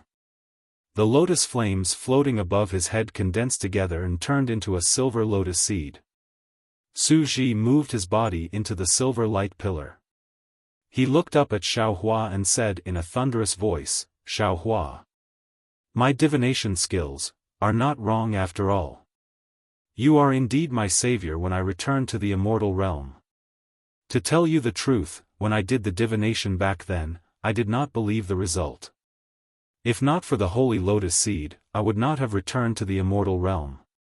And the holy lotus seed could not exist in the lower realm. At that time, I even thought that you could only help Xingyue. But I really did not expect that not only did you lead us through the starry sky maze and help us open the starry sky gate, but you also brought us the 5 zodiac tokens and the holy lotus seed. This Saint Lotus seed not only saved my life, it also allowed me to step into the light immortal realm. Xiaofan, no words can express my gratitude for your great kindness. Whatever you say now is meaningless. Wait until you ascend to the immortal world, then we'll drink and chat merrily." On Su Ji's head, Fairy Xingyu was also very happy. She shouted, "Su Ji, congratulations on entering the light immortal realm." As she spoke, Fairy Xingyue looked at Xiaofan and said with a smile, "Xiaofan, thank you. When you fly to the celestial world, I will also pour wine for you and Su Ji."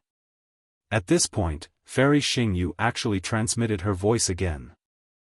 Oh, by the way, there seems to be some things in the moon-embracing palace that are useful for your return to the Dawn Rain continent. Of course, whether or not you can find it, is not something I can know. What's the point of pouring wine? Xiao Hua clapped his hands and said, you need to get drunk. Hee hee.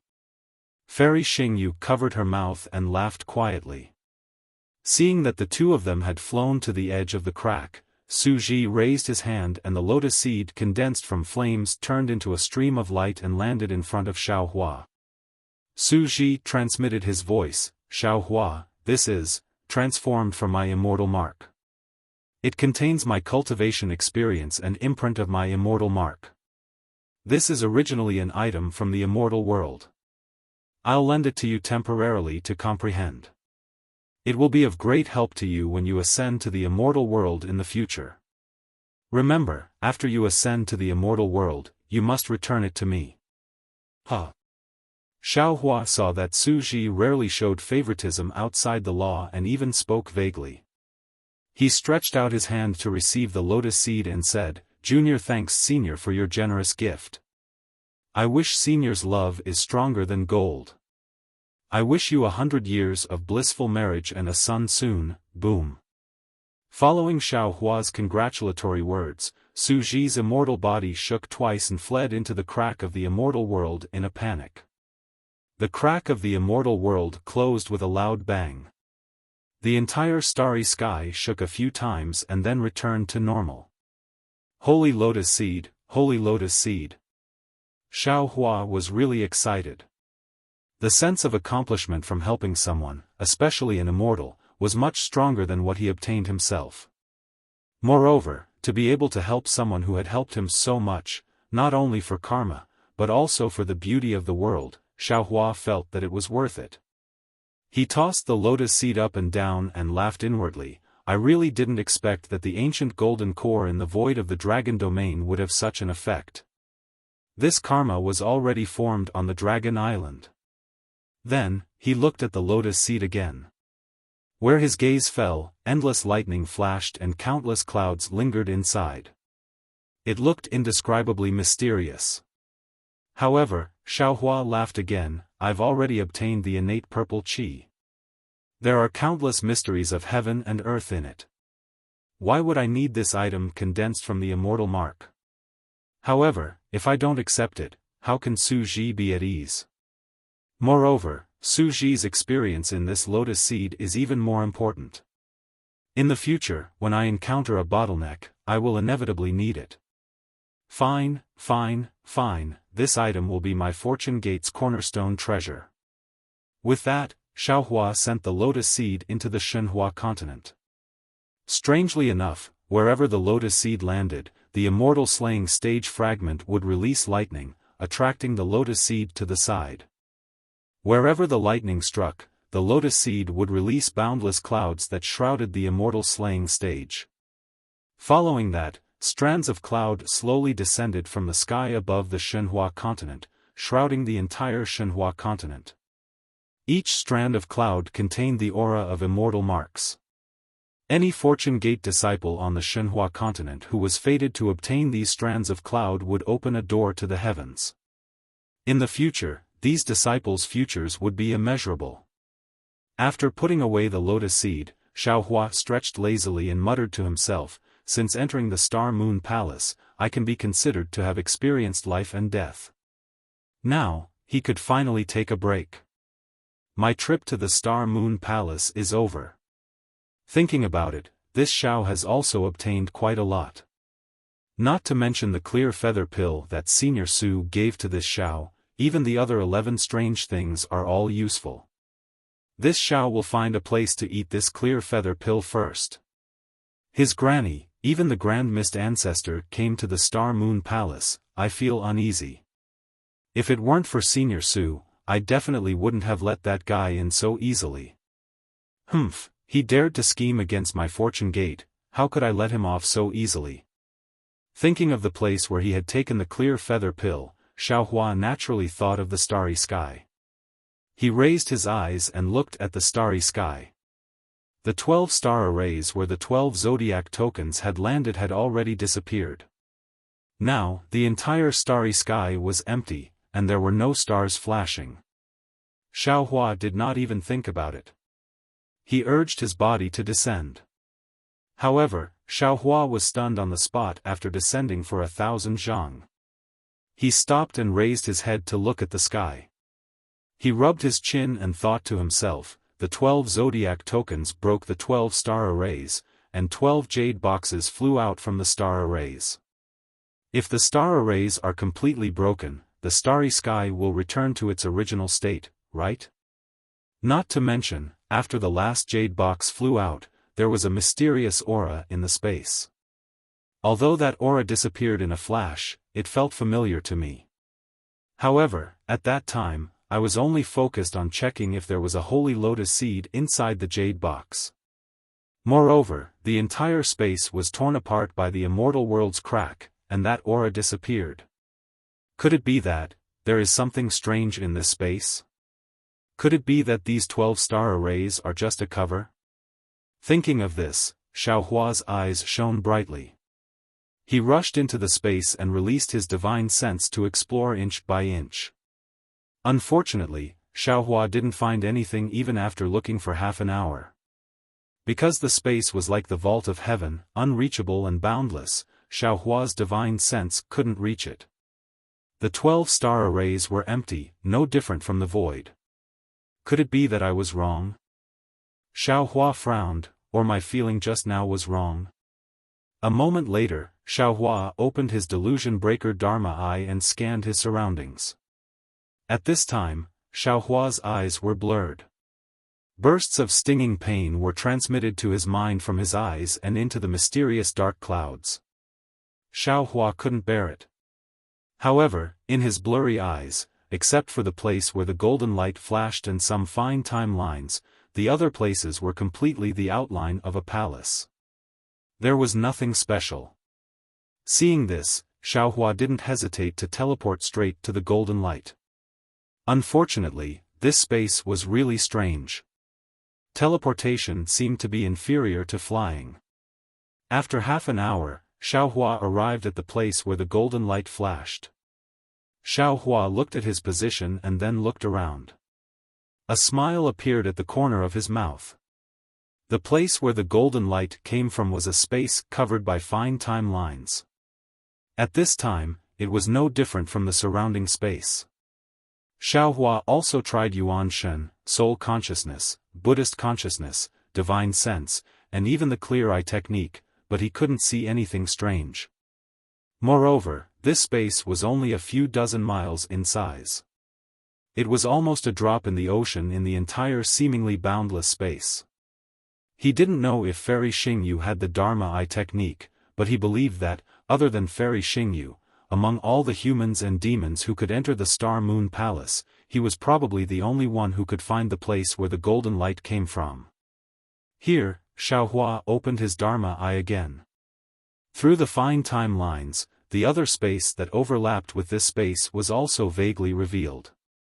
The interior of the space was pitch black, and nothing could be seen clearly. However, there seemed to be a huge object covering the entire space. Damn it, what is it? Xiaohua closed his Dharma eye and rolled his eyes. What kind of aura makes me feel a sense of familiarity? Now that the 12 zodiac tokens are gone, how can this aura leak out? This is the law of time. It's not something I can break.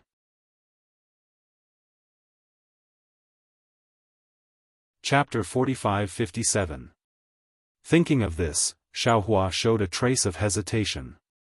After a while, he narrowed his eyes and thought to himself, looks like I can only try this divine ability. I just don't know if this divine ability is effective against the law of time. After waiting for the time it takes for an incense stick to burn, Xiaohua once again opened his delusion breaker Dharma eye. Silver light flashed within the Dharma eye, and a beam of silver light shot out from the Dharma eye and fell into the void. Open! Xiaohua roared angrily. The void started to spin under the light beam, forming a whirlpool several feet in size. Then, spatial cracks appeared in the whirlpool. Unfortunately, outside the spatial cracks, inexplicable starlight appeared. Neither the golden light nor the aura appeared. Xiaohua's plan to use the law of space to break the law of time was going to fail. Break! Xiaohua roared again. His entire law eye, which seemed to be staking everything on a single throw, emitted an intense dark green brilliance. That silver beam of light also doubled in size in an instant, emitting a trembling sound. The void vortex below the beam of light suddenly deepened, and then a faint golden light flashed out with a schwa sound, followed by a wisp of aura rushing out from the vortex. However, the golden light and aura both flashed and disappeared. When the golden light appeared, the delusion breaker Dharma Eye was in severe pain. Xiaohua could no longer hold on and hurriedly closed his Dharma Eye. A layer of black luster rapidly appeared between his eyebrows. Xiaohua cried out involuntarily. The surprise in his voice far exceeded the pain of the Dharma Eye. Isn't this the aura of the 10,000 extinguishing heavenly dipper? As he spoke, Xiaohua raised his hand and took out the 10,000 extinguishing heavenly dipper from the space where Taoist Master Yun was. Sure enough, when the 10,000 extinguishing heavenly dipper appeared, the aura rushed toward the void. Layers of space collapsed, but nothing else appeared after the space collapsed. I understand now.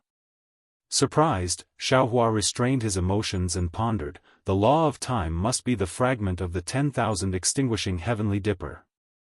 So, I can feel the familiar aura from a different space. But, the fragment is in another space. How can I break through the shackles of time? Speaking of Xiaohua's ability to break through the shackles of time, it was naturally the lightning evasion. Previously, Xiaohua had already tried pushing his lightning evasion to its limits in the Beast Enclosure and Mount Fubo. However, he was still a hair's breadth away from breaking through the time lines, and this hair's breadth should be an intrinsic difference. How could Xiaohua possibly break through it? Perhaps it wouldn't have worked before. A complacent smile appeared on Xiaohua's face. With a wave of his hand, a jade box appeared in his hand. This Xiao's magic power doesn't seem to be enough to support the lightning escape to surpass the fine lines of time. However, this Xiao now has the clear feather pill. Senior Su had made it clear that consuming this item required one's cultivation realm and a firm Dao heart. When I was fighting with Bei Xian, I had already fused all of my previous accumulations. Now that I lack time, this clear feather pill is naturally the best choice. And now, this Xiao wants to rely on magic power to activate the lightning escape technique to compete with the laws of time. Isn't this the same as using the medicinal effects of the clear feather pill? Wouldn't he be able to use the law of time to eliminate the hidden dangers of the clear feather pill? This Xiao is a genius. This is a way to kill two birds with one stone. Thinking of this, Xiaohua took out the clear feather pill from the jade box and placed it in his mouth. He held the 10,000 extinguishing heavenly dipper in his right hand and activated his magic power. Suddenly, lightning appeared on the surface of his body. Xiaohua's figure moved, charging straight into the void in front of him. Lightning flashed around Xiaohua's body, illuminating the surrounding space.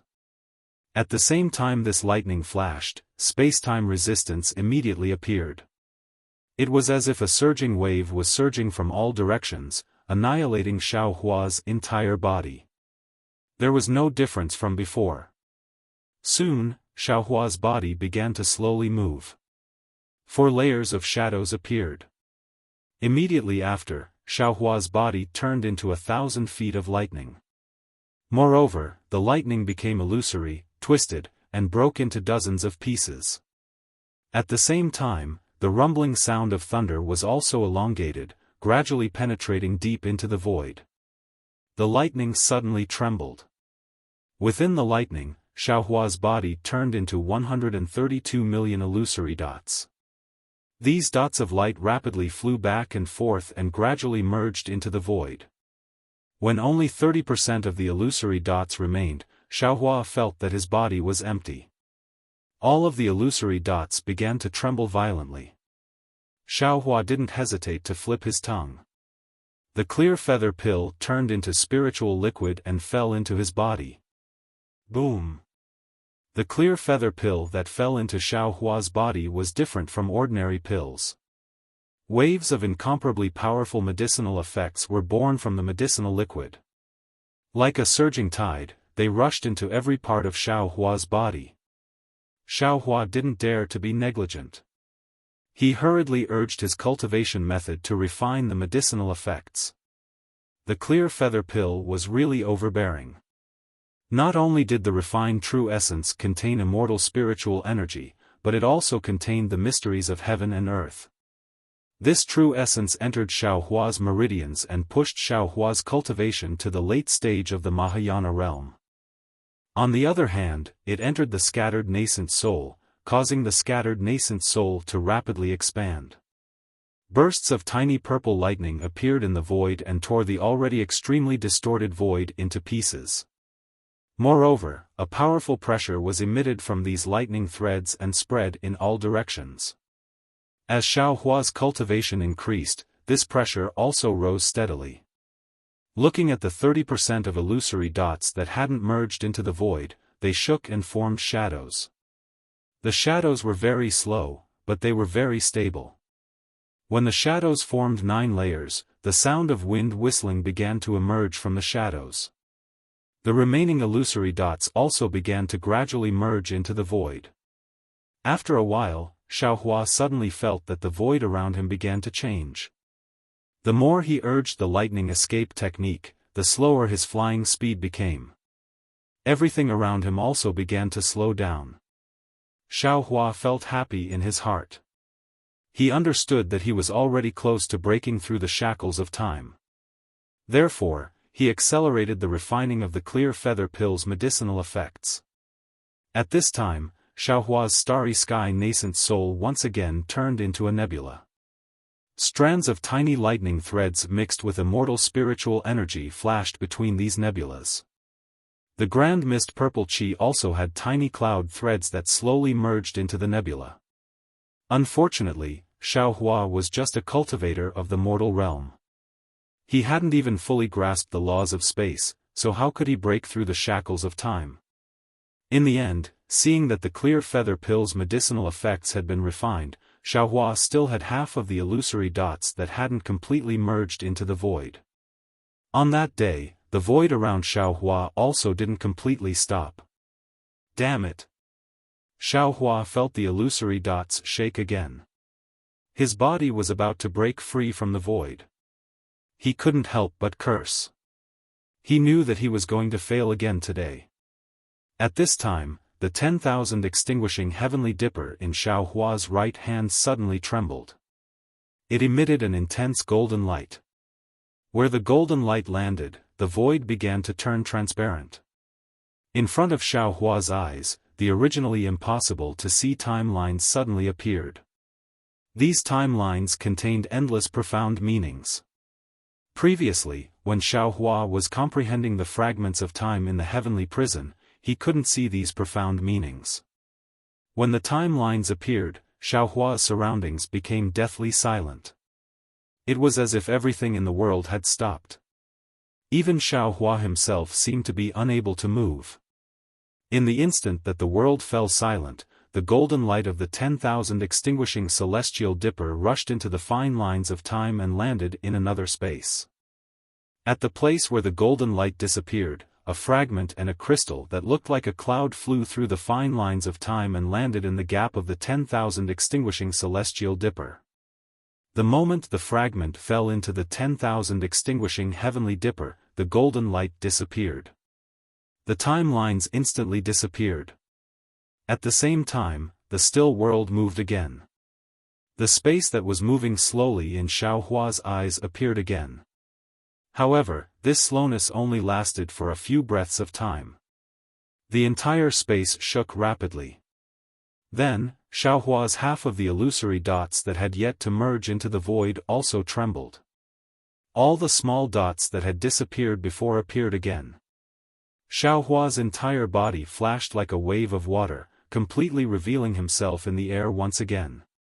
Just like before, bean-sized beads of sweat suddenly appeared on Xiaohua's forehead. However, Xiaohua didn't have the time to wipe the sweat away. With a sweep of his mind, he immediately stored the 10,000 extinguishing heavenly dipper and the cloud-like crystal into his space. Then, he let out a long breath. He sat down cross-legged, his palms facing the sky, and began to meditate. Along with the activation of his cultivation method, thin threads of lightning appeared around Xiaohua's body. These threads of lightning transformed into millions of vortexes. At the same time, Xiaohua's starry sky scattered nascent soul also flew out from his lower dantian. His entire body was surrounded by primordial purple qi. The brilliance of the stars and the moon that filled the sky was like a waterfall. It rushed out of nowhere and crazily landed on the scattered nascent soul and his body. As Xiaohua's pressure slowly spread out, it made up for the deficiencies caused by the activation of the clear feather pill's medicinal power. The starry sky scattered nascent soul also gradually expanded. In the end, it was as if it was going to cover the entire starry sky. After an unknown amount of time, the surrounding void began to give birth to a faint will of heaven and earth. This will quickly filled the entire space and fell on Xiaohua's body like the water of the four seas. Xiaohua's figure moved slightly, and the starlight that filled the sky disappeared. It seemed that the incomparably huge starry sky scattered nascent soul also quickly shrank and fell on top of Xiaohua's head. When Xiaohua opened his eyes, he saw a river of stars flashing between his eyes. At the same time, lightning also appeared. Xiaohua looked up with some surprise, as if he didn't understand the origin of this will of heaven and earth. Then, he closed his eyes again and checked his cultivation base. After a while, he opened his eyes and thought to himself, Senior Su's words are indeed true. This clear feather pill is worthy of being a medicinal pill of the immortal world. My cultivation base has already reached the late Mahayana realm, and my starry sky nascent soul has also reached the end of the ninth tribulation. Moreover, this clear feather pill's residual medicinal power has not been completely refined. After refining it, this Xiao can cross the tribulation at any time. The clear feather pill is so powerful, presumably other things also have similar effects. Thinking about this, Xiaohua took out a few more jade boxes and carefully examined them. Inside these jade boxes, there were 3 colored clouds, 9 colored hills, flashing crystal dragons, strange colored bone flowers, and even a multicolored butterfly. Xiaohua looked at them with a smile. His mind entered the space and called out Taoist Witch, Celestial Being, Demon Sovereign Sure, and the others. Without waiting for Xiaohua to speak, Taoist Witch and the others cupped their hands and smiled. Congratulations, fellow Taoist, for reaching the peak of the 9th grade of essence force.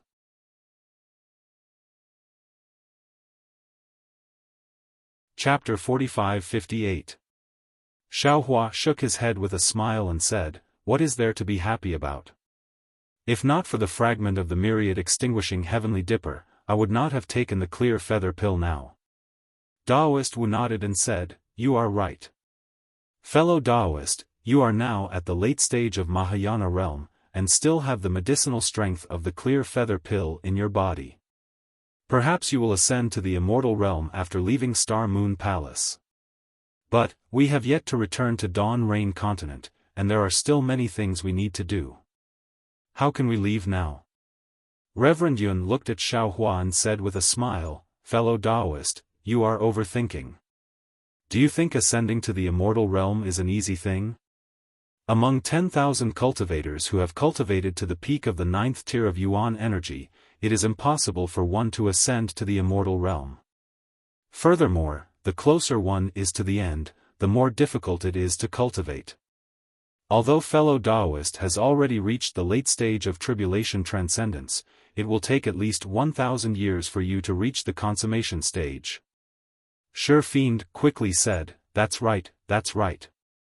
Big brother, it's the same as when you use the lightning escape technique. The first 70% of your physical body can merge with the void, but the later 30% is much slower. If you want to merge the last 5% into the void, who knows how long you'll have to wait. Xiaofan looked at his clones and said with a smile, let's not talk about it anymore. In any case, I have made great progress in my overall strength, so we should not neglect it anymore. Then, he pointed at the jade box hovering in the air and said with a smile, this is a treasure I obtained together with the clear feather pill. If nothing goes wrong, it should be able to help you in your cultivation. Fellow Taoists, please take a look at it, as it is what you need. Reverend Yun gave it a look, then grabbed it with his dragon claw. It was the glittering crystal dragon, and he said, you don't have to look at it anymore. It must be I. The celestial frowned and looked at this and that. Finally, he grabbed the small 9-colored mountain with his big hand. He squinted his eyes and looked at it for a moment, then nodded and said, this is it.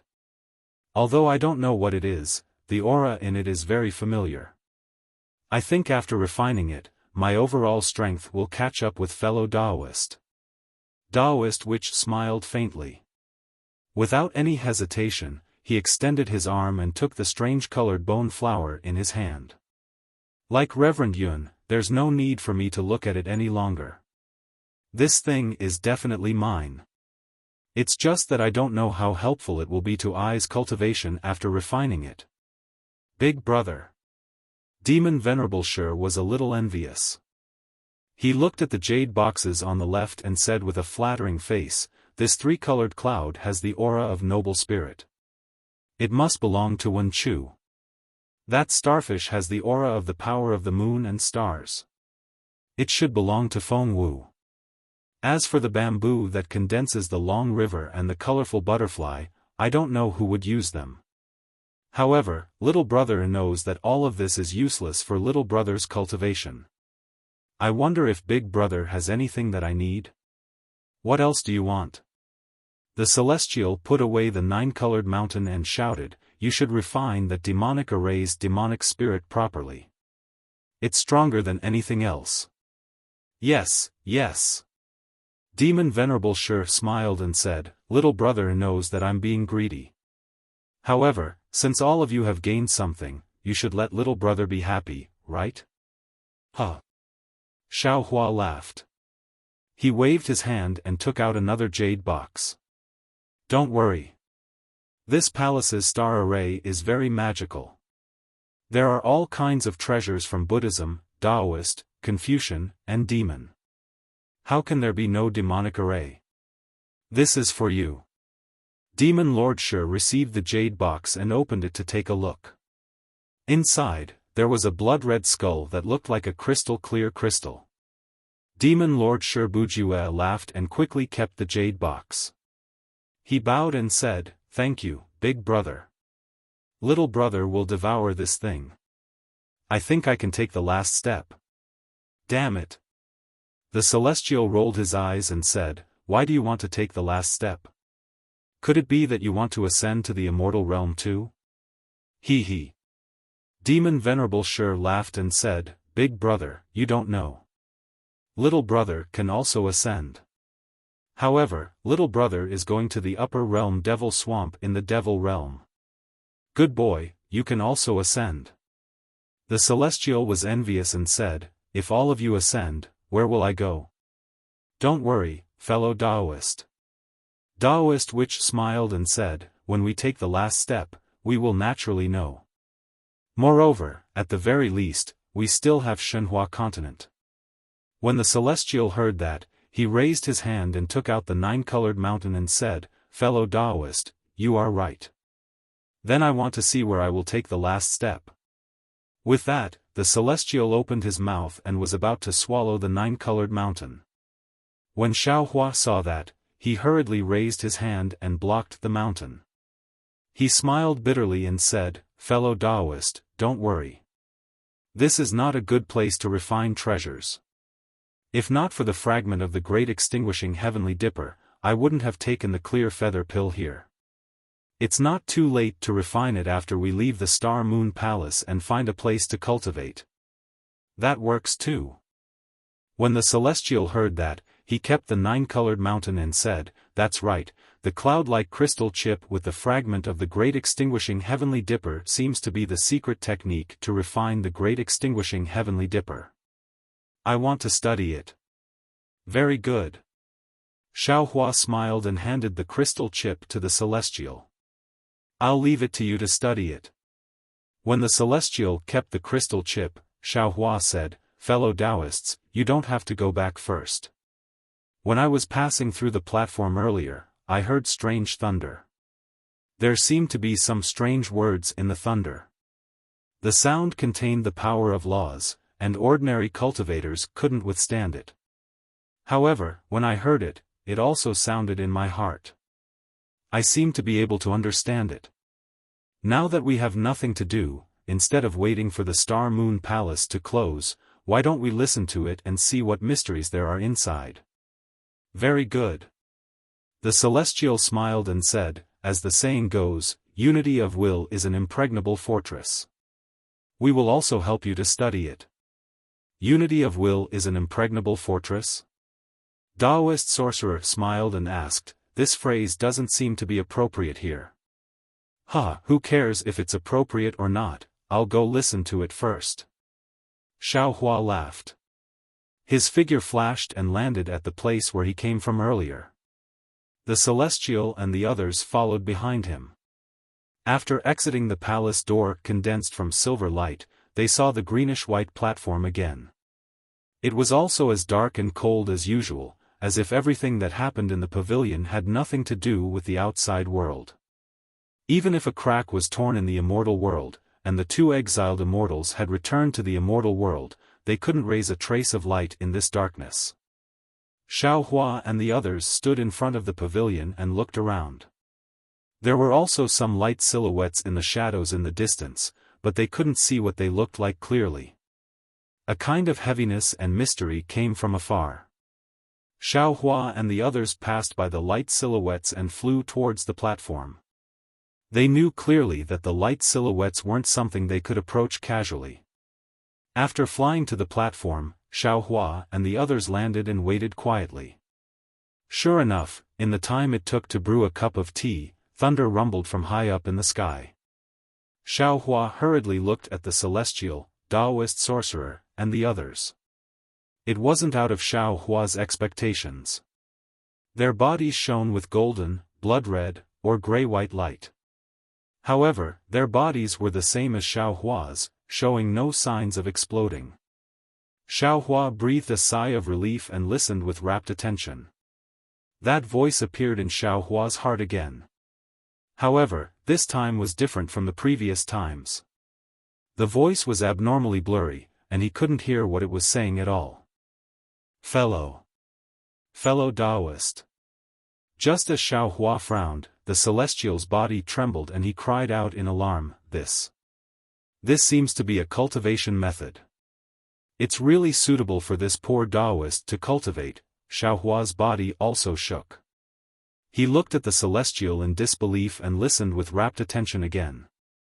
Unfortunately, no matter how hard he tried, he couldn't hear it clearly. He looked at the Celestial again and frowned as well. He couldn't help but walk toward the other direction of the platform. Fellow Taoist.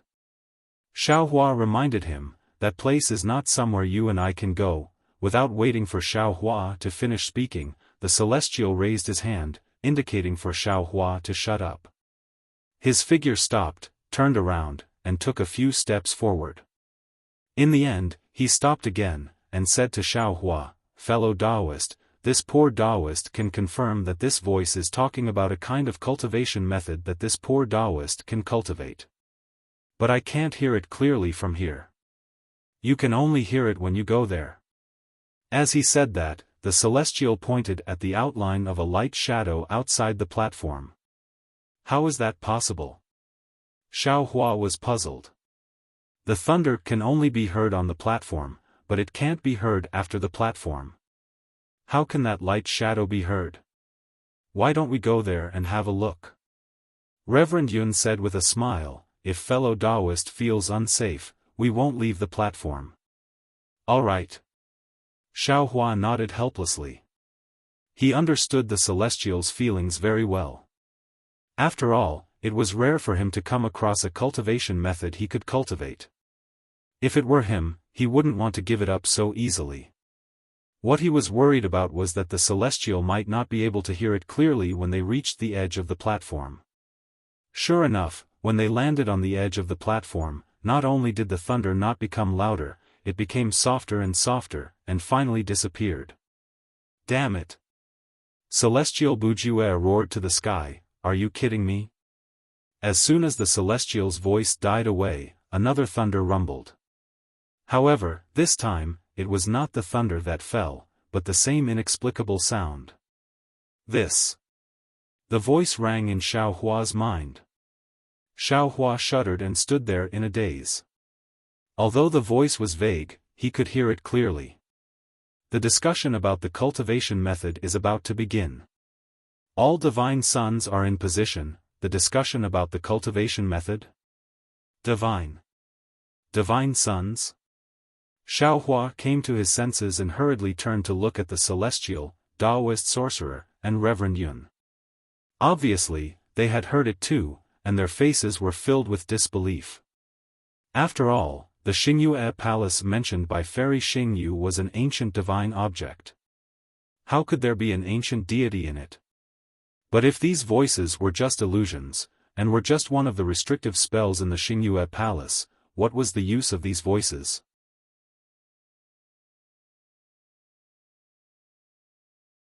Chapter 45-59. The Inheritance. Xiaohua suddenly realized something. Reverend Yun raised his hand and pointed into the distance, saying, "Fellow Taoist, look. The silhouette over there is emitting a golden light." Xiaohua hurriedly looked over. Indeed, within the pitch-black silhouette, strange silhouettes were lit up one after another, like lamps in the night. "The sons of gods are sitting there." The celestial muttered, "Could that be where Xian Hong is discussing the law? Let's go and have a look." Thinking of the inheritance, Xiaohua's heart stirred. He flew up and waved his hand. After flying over the platform, in the time it took to finish a meal, some large silhouettes appeared in front of them. They were similar to the pavilions from before, but most of the silhouettes were shining with a golden light. Only a few of them were dim. All the silhouettes that were shining with a golden light emitted a powerful and unpredictable aura. Xiaohua and the others could not get close at all. Xiaohua could only choose a dim silhouette to land on. However, the silhouette was like a pavilion without any door. Xiaohua reached out and touched the silhouette, but he felt a hard sensation. He could not enter at all. In the middle of the pavilion silhouette, there was a small protrusion. When Xiaohua touched the silhouette, the protrusion flashed with a golden light, and a strange lock was revealed. When Xiaohua's hand left the silhouette, the lock disappeared again. Lock? Key? When Xiaohua saw the lock, he immediately thought of the key he had obtained in the starry sky. He hurriedly took out the key and raised his hand to insert it into the lock. However, the lock flashed with a golden light and the key bounced off. This key is actually not the key. Xiaohua was a little disappointed. Then, he took out the key he had obtained in the Yeqiong Heavenly Palace. Unfortunately, the key still could not be inserted into the lock. That's not right. Xiaohua was depressed. He thought to himself, I obtained 2 keys in the Xingyue Palace. How can it not be the key? Could it be that these 2 keys belong to other pavilions? Thinking of this, Xiaohua did not dare to be negligent. He looked up and saw that there was another silhouette not far away from the pavilion silhouette. He hurriedly flew over. This silhouette was even weirder. It looked like 2 inverted triangles joined together. Xiaohua touched the outline again, and the place where the 2 triangles touched flashed with a faint golden light. Another strange lock was revealed. Xiaohua hurriedly passed the 2 keys over. The light golden lock flashed with a golden light, and the 2 keys bounced open. Just as Xiaohua was about to head to another pavilion, fellow Taoist Kuang reminded him, "Fellow Taoist, don't forget that you still have a key that fell into the spatial crevice from the dragon field." Xiaohua casually replied, "That's the key to the dragon domain, it can't be used here, right?" However, after he finished speaking, Xiaohua also smiled. Since the holy lotus seed could be obtained from the spatial crack, then perhaps the key obtained from the spatial crack could also be used here? Unfortunately, the key with the dragon pattern still bounced off the golden light and did not open the lock. He. Xiaohua waved his hand again and took out the key he obtained from the heaven and earth pagoda. He waved his hand and sent it into the lock. He smiled and said, "I have many keys, why don't I try them one by one?" Without waiting for Xiaohua to finish speaking, with a swish, a light sound rang out. The lock shone brightly, and the key engraved with dragon patterns actually fell into the lock. Along with the light, the 2 triangular outlines lit up. At the same time that the lock entered the outline, layer upon layer of dragon patterns appeared in front of Xiaohua's eyes. Xiaohua reached out his hand and pushed. The originally solid outline had already disappeared, and his hand sank into it. This is really strange. Xiaohua was overjoyed, but also extremely puzzled. This key came from the heaven and earth pagoda. It should belong to the supreme dragon god of the great desolate continent. How can his key open this pavilion of the Star Moon Palace? Could it be that supreme dragon god is the ancient almighty who refined this Star Moon Palace? However, Xiaohua could not think too much at this moment. Under the urging of celestial being, Xiaohua stepped forward and flew into the 2 triangular pavilions. Inside the pavilions was the ocean. The blue seawater looked like crystal, and layers of strong aura of the great desolate continent flowed like the wind in this seemingly endless ocean.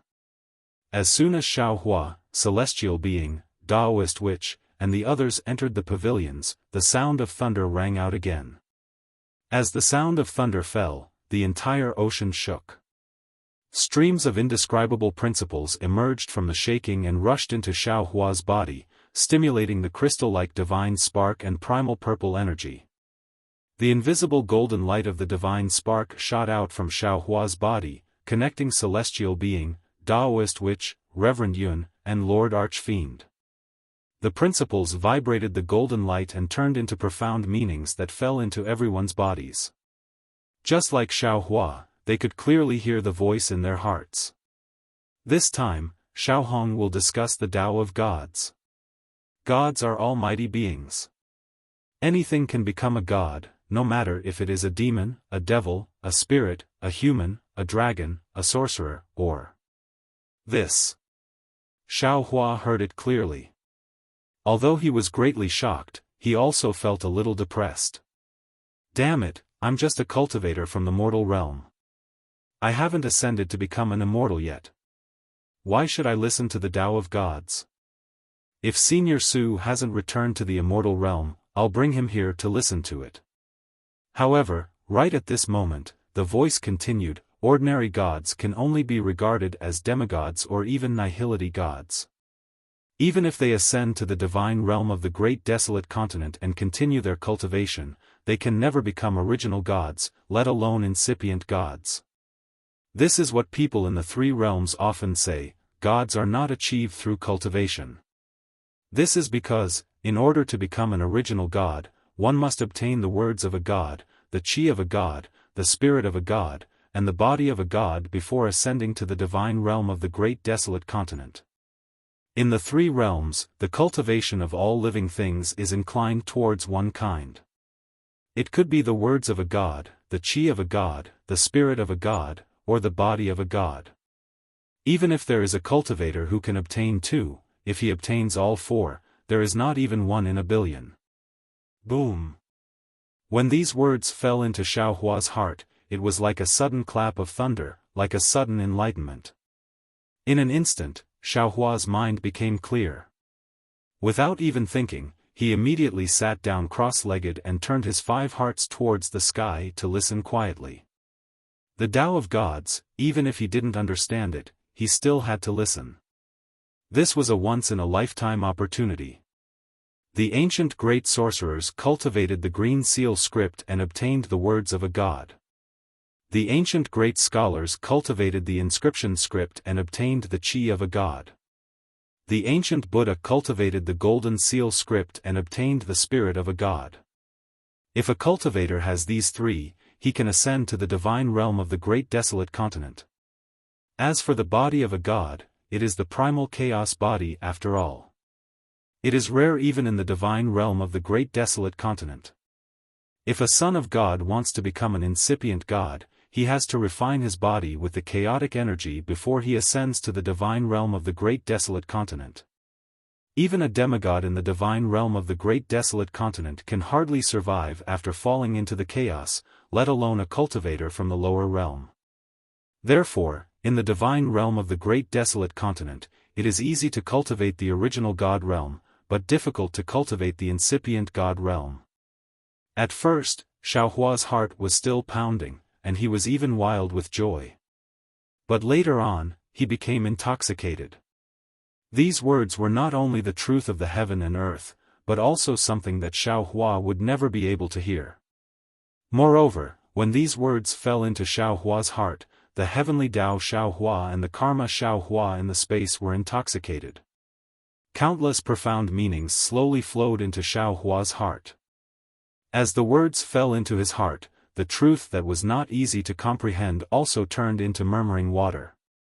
It was the same for Xiaohua, the celestial, Taoist sorcerer, Reverend Yun, and Shi the Exalted. Indescribable ripples were emanating from the bodies of the 4 clones, and dazzling lights were flashing from time to time. When they were intoxicated, the bodies of the 4 clones trembled at the same time. The celestial took out the small 9-colored mountain and slapped it on the top of his head. Immediately, the 9-colored light began to overflow from his head, slowly spreading down his body along with the words. Taoist sorcerer also took out the strange-colored bone flower, opened his mouth, and swallowed it. After that, his body began to tremble as well. Gradually, the trembling turned into a rhythm as he refined the bone flower. Reverend Yun and Shi the Exalted had also taken out the crystal dragon and the translucent blood-red skull respectively. Taking advantage of the once-in-a-lifetime opportunity, they began to refine and devour them. After an unknown amount of time, although the discussion was neither fast nor slow, Xiaohua could already tell that it was not a single existence that was discussing the law, but rather multiple existences. Some of the contents of the discussion were like sweet rain to Xiaohua, indescribably wonderful, while some were incomprehensible. However, Xiaohua was not dispirited. He only memorized what he heard, regardless of whether he would forget it in the future. Moreover, he also clearly knew that the heavenly Tao Xiaohua and karma Xiaohua had long since escaped from his space, turning into an ethereal place to carefully comprehend. The mysteries of these 2 doppelgangers were something that even Xiaohua himself did not know, so he also believed that the things he did not understand, these 2 doppelgangers would certainly understand. When another voice rang out, Xiaohua's spirit was shaken, and he once again focused his mind, for the words were exactly the secret that he could not find even after all the hardships he had gone through. The world began with the soul, followed by the 5 elements, and then came the strength. Therefore, the mystery of the soul is comparable to the heaven and earth. The strength of the soul is far stronger than the strength of the 5 elements, and is even stronger than the strength of the fleshly body. Every creature has a spirit, and their fleshly body is different.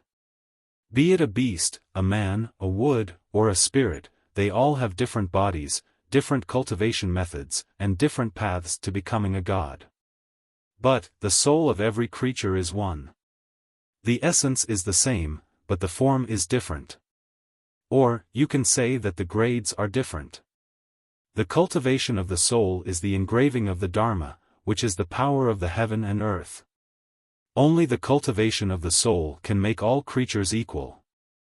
And only those who can control the strength of the soul can be called original God, and only then can they be qualified to step into the incipient God realm. Therefore, the cultivation of the soul touches the mystery of the heaven and earth, and harms the foundation of all creatures. Although one is an almighty expert, it is also a great taboo. I have traveled all over the immemorial world, read countless ancient secret histories, and found the mystery of the soul cultivation fragments. I have shared it with the sons of God, so they can comprehend it and see the heaven and earth.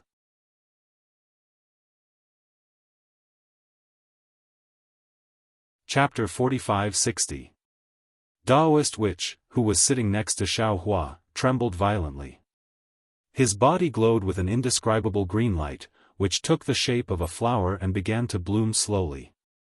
As the strange voice fell, heaven and earth Xiaofan and karma Xiaofan also sent some light threads into the flower, cooperating with Taoist witch. At the same time, the green light around Taoist witch rushed into Xiaofan again, as if some stamens were stuck on his body. The souls that Xiaofan obtained from the heaven and earth pagoda began to slowly fall into the flower along with the green light. The faint green light gradually grew thicker. By the time the voice finished speaking, Taoist witch had completely transformed into the shape of a flower. The souls in the space slowly fell into his body in an orderly manner. The heavenly Tao Xiaofan and karma Xiaofan were also withdrawn from Taoist witch's body. Immediately after that, other voices began to talk about the techniques one by one. Some of them were the techniques of Confucian cultivators, some were the techniques of spirit cultivators, some were the techniques of demon cultivators, some were the techniques of celestial being, and some were the techniques of fiend cultivators. In short, all kinds of mystic techniques that could lead one to become a god were revealed one after another. The celestial being, Reverend Yun, and Archfiend Shi were wild with joy. Of course, Xiaofan felt sorry for Reverend Thunderbolt, Feng Wu, and Wen Chu. But, he also believed that with heavenly Tao and karma Xiaofan here, these meat pies that fell from the sky would definitely fall into their mouths. Although they had already been chewed by two of his clones. Putting aside the fact that Xiaofan had obtained the biggest meat pie from Star Moon Palace and encountered one of the most important fortuitous encounters in his path of cultivation, there was a small fishing village in the southwest of hidden immortal continent, near the East Sea. As it was already dusk, smoke rose from kitchen chimneys, and the aroma of fish wafted out from everywhere. Although the sea breeze was still blowing, it was very gentle now, blowing the aroma to the beach. The side of the beach was covered with reefs. Many children were either playing or busying themselves near these reefs. Wherever the tide passed, not only would there be a lot of prawns, crabs, and seaweed left on the beach, there were also marine creatures that were rarely seen between the reefs.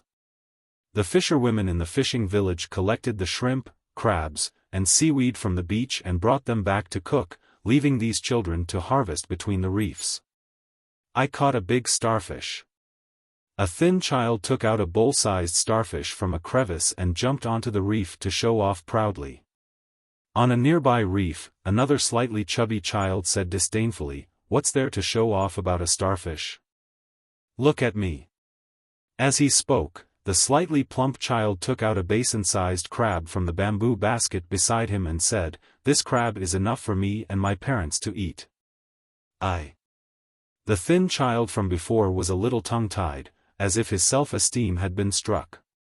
He opened his mouth, but didn't know how to refute. However, when he rolled his eyes, he hurriedly pointed at another child who had buried his head in the rock wall and remained silent. No matter how big your coral is, it's not as good as the one salted fish boy picked up. I heard, that coral can be sold for a lot of copper coins. Tisk. The chubby child immediately retorted, "I'm competing with you in terms of food, not in terms of value. The coral that salted fish boy picked up looks good, but who knows how much it can be sold for in a distant town." A big-headed fish picked up from the grass. She can't even carry it herself. The thin child was anxious. He pointed at a short girl further away and shouted, "Hers is also better than yours." However, the thin child had only said half a sentence when he suddenly stopped talking. He looked at where the girl was and froze there in a daze. The slightly plump child naturally didn't hesitate. He looked up at the short girl and shouted, "Who said that?" However, the slightly plump child was just like the thin child. Before he finished speaking, he was already stunned there. Because where the thin child was pointing, there was not only the thin girl, but also in the west, where the sun was setting. Under the orange clouds, an extremely huge ship slowly floated over from where the tide fell. The ship was so majestic that it was the first time the slightly plump child had seen it in his life. He couldn't help but open his mouth and stand there in a daze, not knowing what to say. The ship floated extremely fast, far faster than the usual ships the children had seen. In just a few minutes, it was already close to the coast. At this moment, the thin child came to his senses and shouted, "I saw this ship first. It's bigger than the biggest ship you've seen." Until now, the thin child still hadn't forgotten to compete with the slightly plump child. "Pig, I've never seen such a big pig. This. How many years will it take for my family to eat this?" The slightly chubby child was obviously a little bigger than the thin child. He threw this kind of boring comparison to the back of his mind and opened his eyes to look at the big pig lying on the bow of the ship. His eyes flashed with a fervent light as he muttered under his breath. When the thin child heard that, he became anxious again and shouted, "I saw this huge pig first too. You can't fight with me. After my father slaughters this pig, he'll give you a tail." "Ah!" The voices of the two children were quite loud and clear. The surrounding children who were busy picking up the sea creatures all heard them and raised their heads. Their little faces were filled with astonishment under the orange sunset. "Damn it!" At this moment, a thunderous voice sounded above the children's heads. "Who dares to eat my meat? You'll be lucky if I don't eat you." Following this voice, boom. The seawater outside the reef suddenly formed a huge wave. A wave in the shape of a pig rushed towards the thin child with a roar.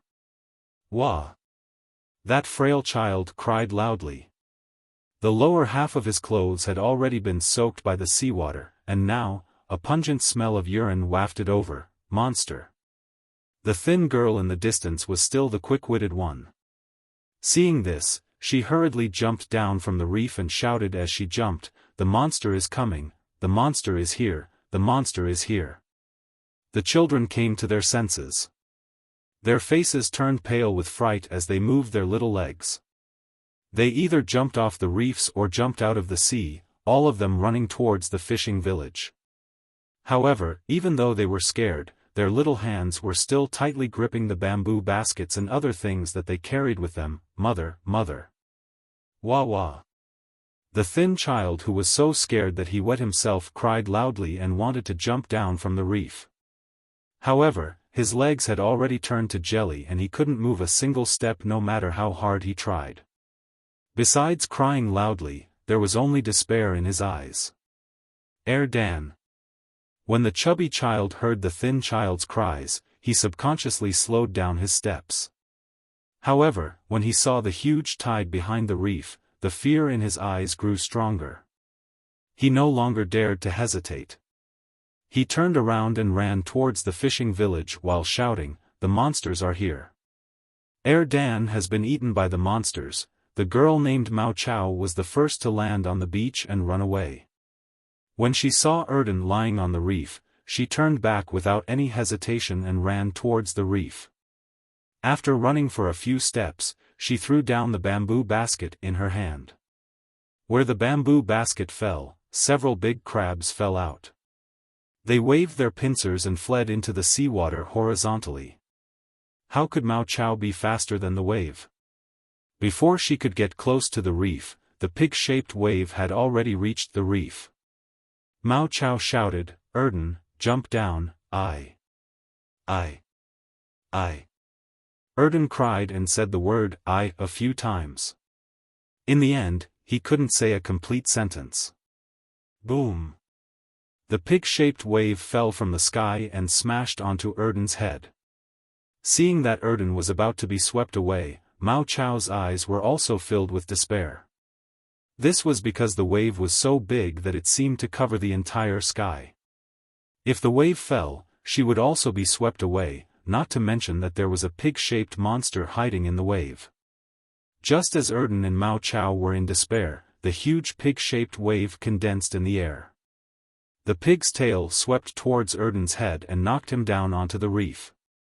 Then, from the tail's root, a gush of seawater fell and drenched Erden's entire body. Wah!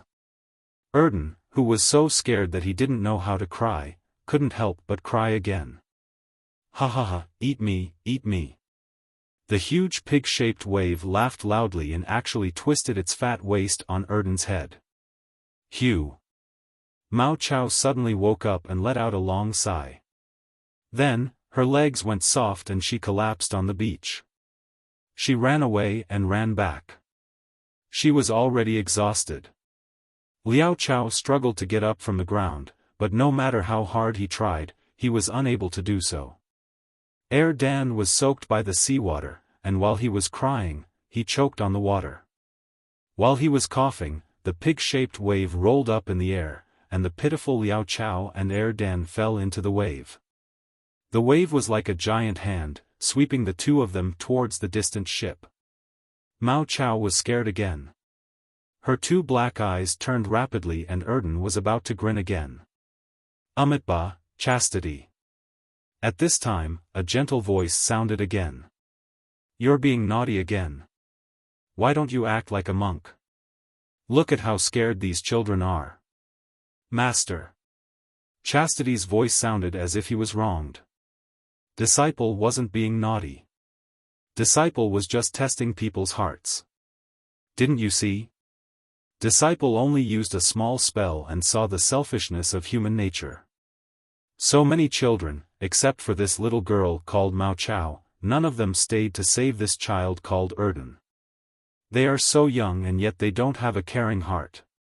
What will they do in the future?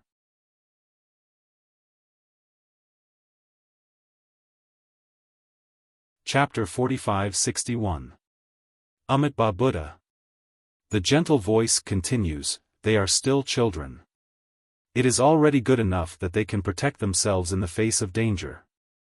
How can I ask them to save others? Moreover, their temperament needs to be cultivated bit by bit. It is impossible to know it from young. This is also the purpose of Master's Sutra Seeking Bliss.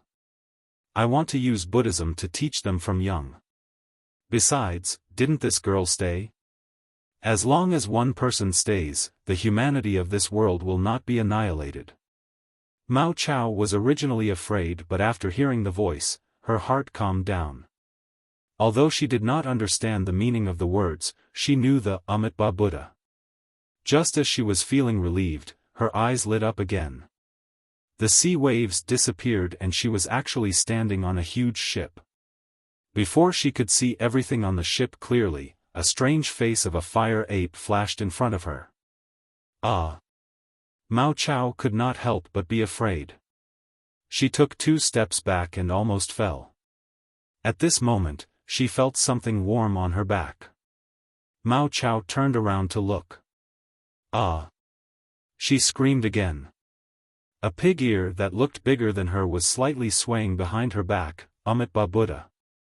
The gentle voice sounded beside Mao Chao, little benefactor, we are monks from Sutra Seeking Bliss. They are all this poor monk's disciples. Don't be afraid. Mao Chao looked towards the direction of the voice.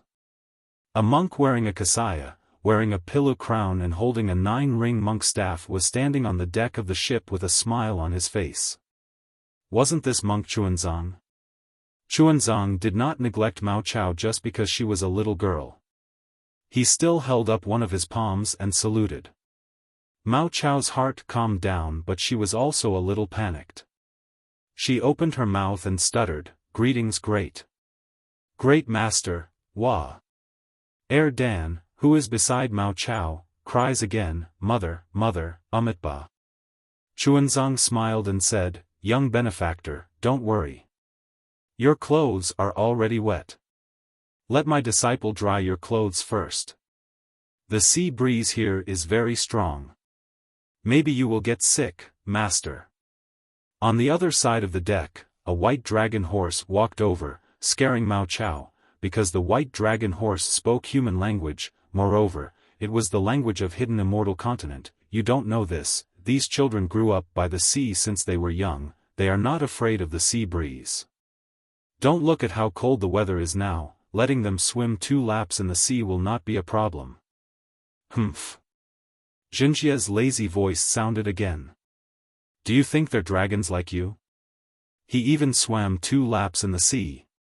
Let's not talk about freezing to death, we'll tire them to death. The white dragon horse was naturally Xiaofan. He smiled and replied, "Eldest senior brother, the circle I'm talking about is a casual circle. It's not like the big circle in the Eastern Sea." Bah! Jinjia replied mercilessly, "You still have the nerve to talk about your East Sea.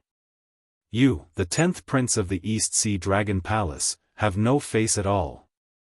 What happened to the dragon boat? What happened to the banquet? What happened to the song and dance of the conch maiden? Damn it, not a single promise was fulfilled. On the contrary, the wild flood dragons and sea beasts are endless. If it wasn't for me, if it wasn't for me, Master would have been eaten by the sea beasts the moment he stepped into the Eastern Sea, right? You still have the nerve to call yourself the 10th prince of the Dragon Palace in front of me? Eldest senior brother." Xiaofan also felt wronged. Although his horse face was burning, he still said in a low voice, "Little brother also doesn't know what happened. There must be some big change in the East Sea Dragon Palace. Otherwise, when Master passes through the Eastern Sea, they would have to express their gratitude." Humph, what's there to express? Those suppressed sea beasts coming over to make up the numbers? Then wouldn't they have to make me help out? Jinjia snorted coldly and said, "Don't say so many useless things. Since your East Sea Dragon Palace doesn't have any offerings, when we get ashore, you still have to carry me. The previous agreement doesn't count anymore." "All right. Eldest senior brother." Xiaofan was dejected. He swung his tail and walked to the side of the ship listlessly. Chun Jia opened his mouth as if he wanted to reprimand him. However, when he saw Jinjia's mountain-like body, he shook his head slightly and said to Zhenkong, "Zhenkong, help this child dry his clothes." "Yes, master." Zhenkong replied. Just as he took a few steps, Erden was so scared that he wanted to grin again. Jinjia called out, "Zhenhan, what are you waiting for? Do you want master to call you? Don't you know that your Confucian cultivation true qi is the best at drying clothes?" Yes, eldest senior brother. Little brother understands." On the other side of the deck, a Confucian general dressed in armor instantly got out of his lazy state and flew over energetically. As he rubbed his hands, faint flames appeared. They finally saw a human again. Although this human had thick eyebrows, big eyes, and a murderous aura, Shuachao and Erden finally calmed down. With Jinjia around, Zhenhan naturally wouldn't burn Erden's clothes. He just pretended to be careless. Therefore, it didn't take long for him to dry Erden's clothes. At this moment, the ship also shook and stopped. From the cabin of the ship, 2 7th-grade Essence Force sea demons popped their heads out. When the 2 sea demons appeared, Shuachao and Erden trembled again. They were so scared that they even closed their eyes. The 2 sea demons tiptoed to a place not far from Chunzang. They lowered their voices and said respectfully, "Master, we have already arrived at the hidden immortal continent. Our ship is too big and can't get close to the shore." The sea demons spoke in the human language. They were very stuttering and even a little unclear. Chunzang was a little stunned as if he didn't understand. Jinjia snorted and said, "If you know that you can't get close to the shore, then what are you still talking about? Why don't you hurry up and get a small boat over? Don't you know that my master can't fly? Yes, yes. When the two sea demons heard Zhenjie's words, their bodies clearly trembled. Without saying anything else, they hugged their heads and ran back. Then, they heard a crackling sound from the cabin. Not long later, a rather big ship appeared on the surface of the sea. Damn it! Zhenjie cursed, can such a big ship get close to the shore? Yes, yes. A sea demon hurriedly said, Senior, don't worry. There are no submerged reefs at the bottom of the sea. This ship can definitely get close to the shore. Good. Zhenjie nodded and said, if my master's kasaya is stained with a drop of seawater, I will teach you a lesson. That sea demon replied with a sad face, Senior, how about this junior carry master to the shore? Nonsense. If he can carry you and fly, why do we need you? Zhenfeng jumped up and said, I am the 10th prince of the Eastern Sea Dragon Palace. I have already carried my master across the Eastern Sea. Do you know? Amitabha. Chunzong chanted, thank you, benefactors. This poor monk will take his leave now. I hope we will meet again in the future. You're welcome, you're welcome. The two sea demons hurriedly returned the salute with a relieved expression. Zhenjie finally stood up from the deck, causing the entire ship to shake. However, this was nothing. His words stunned the two sea demons on the spot. Go back and recite the rebirth mantra for me 3 million times. 3 million times. The sea demons' faces were even more bitter than if they had eaten a pill.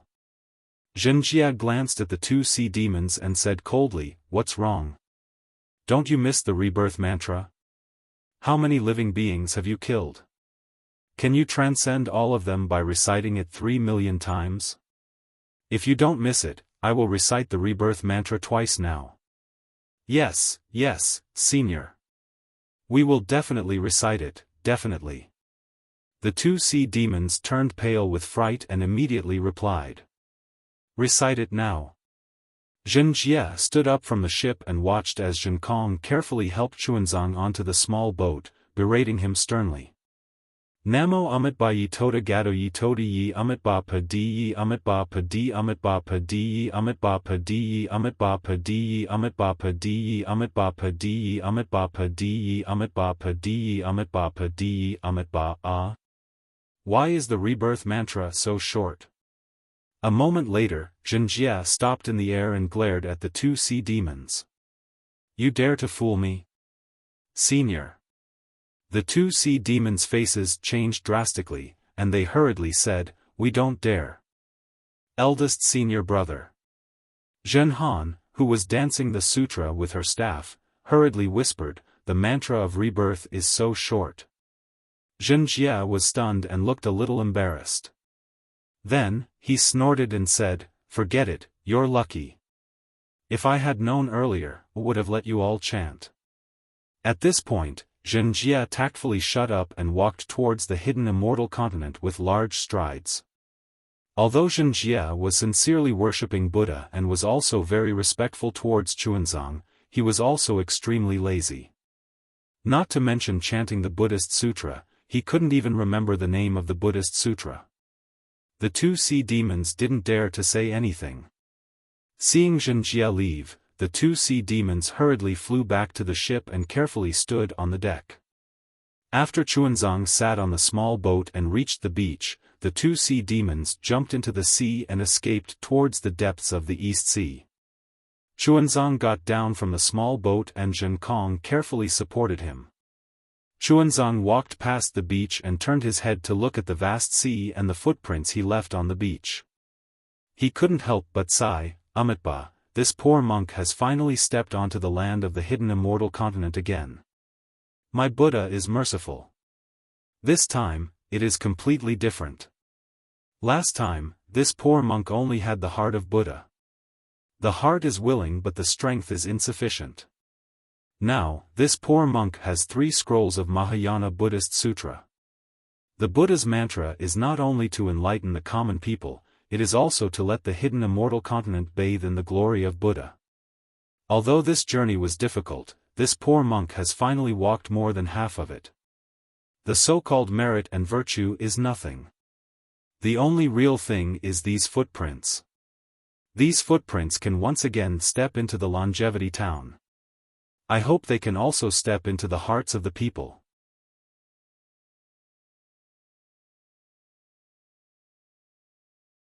Chapter 45-62. When Chunzong turned around, he saw a row of shallow footprints beside the footprints he left on the beach.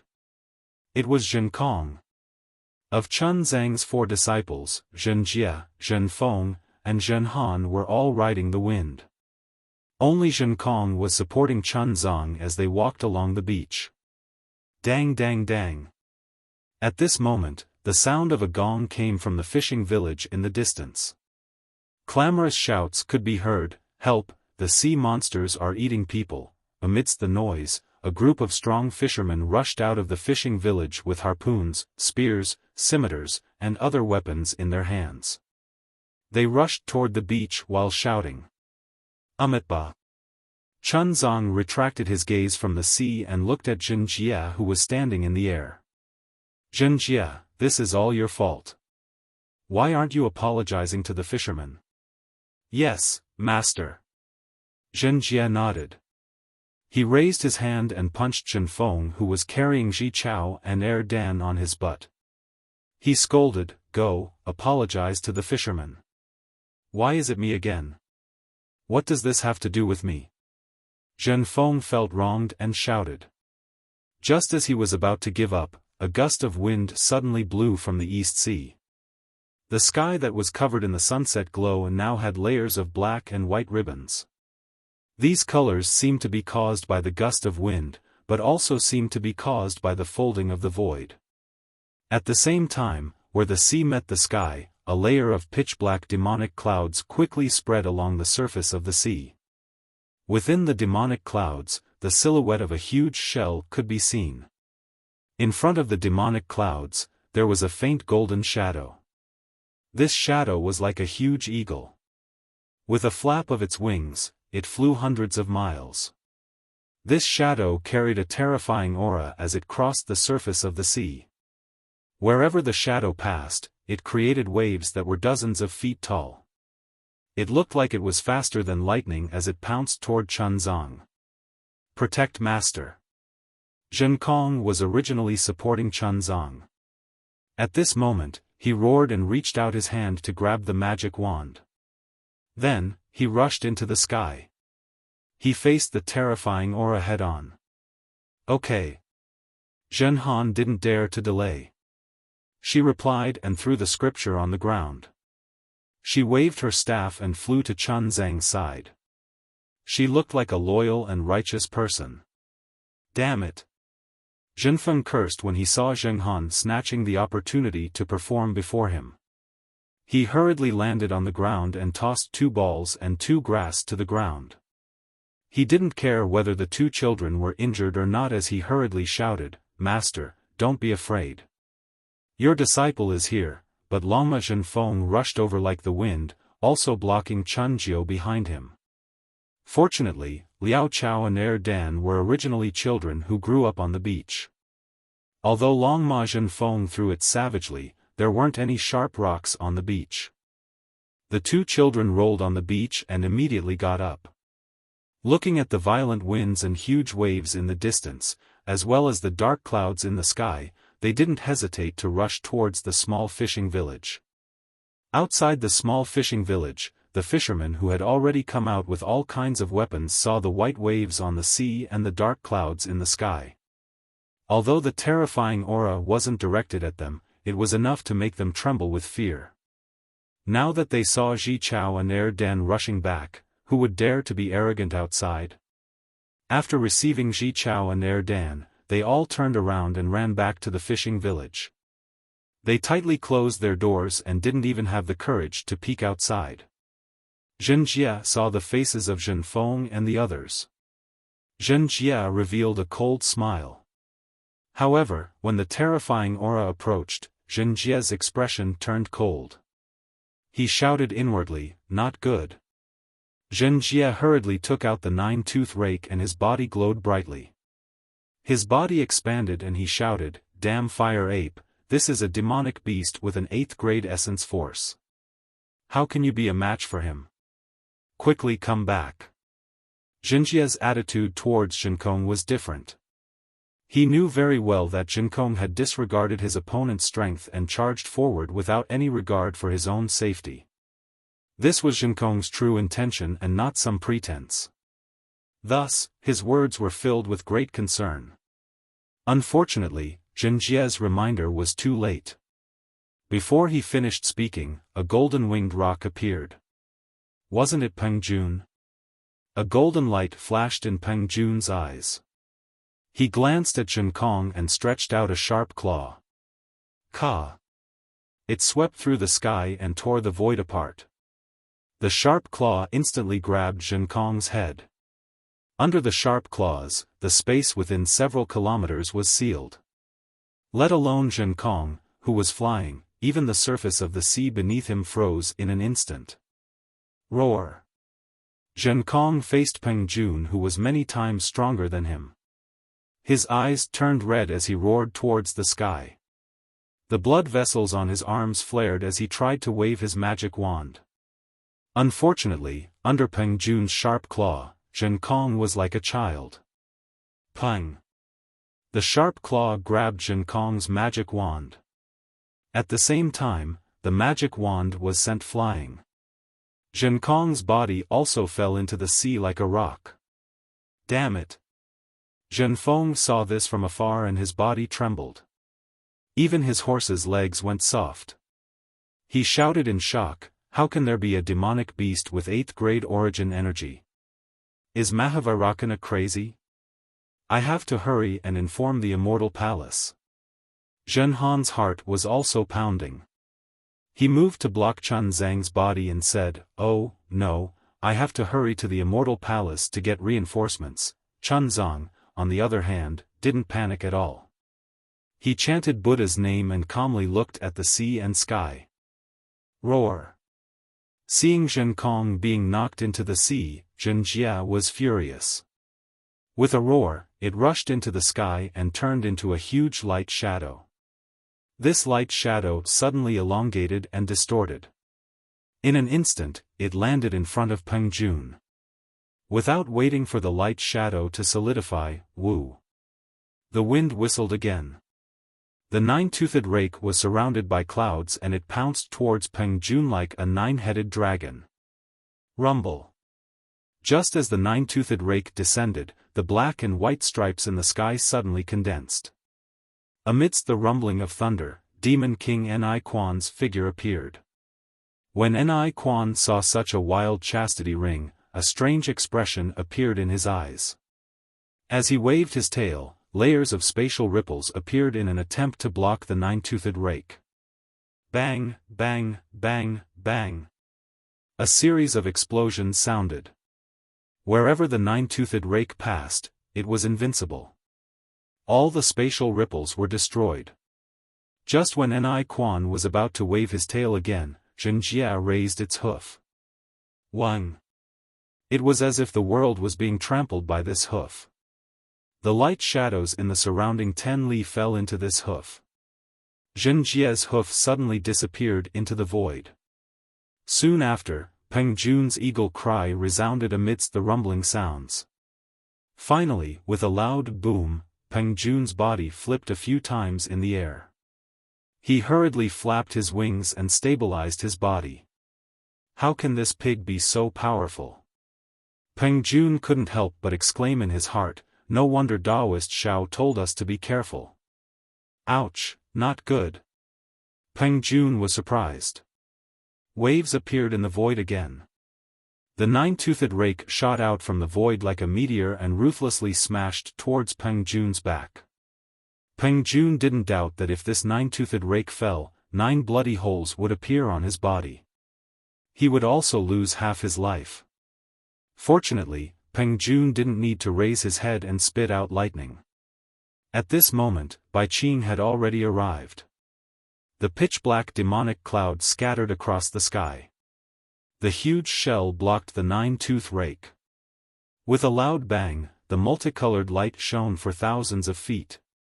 Bai Qing's shell trembled rapidly. The huge body also staggered as if it couldn't stand steadily. The multicolored halo on Bai Qing's shell was extremely powerful. Even if Chastity Ring's nine-toothed rake hit it, the halo alone could greatly reduce the force. However, at this time, the multicolored halo had been taken back by God's punishment. Bai Qing could not adapt to it for a while. She used her shell to take on Chastity Ring's attack. Previously, when Jinjia was fighting with a great demon of the lower 8th grade in the Great Snow Mountain, he had just arrived at the Elysium from the primitive continent. Due to the laws of heaven and earth, many of his supernatural powers were restricted by the laws. He could only reach the upper 8th grade of the Elysium. Moreover, at that time, Jinjia wasn't familiar with the environment of the 3 continents and couldn't fully display his strength. In addition, the 5-colored halo of the great demon was magical. It seemed that he could only fight the great demon to a draw.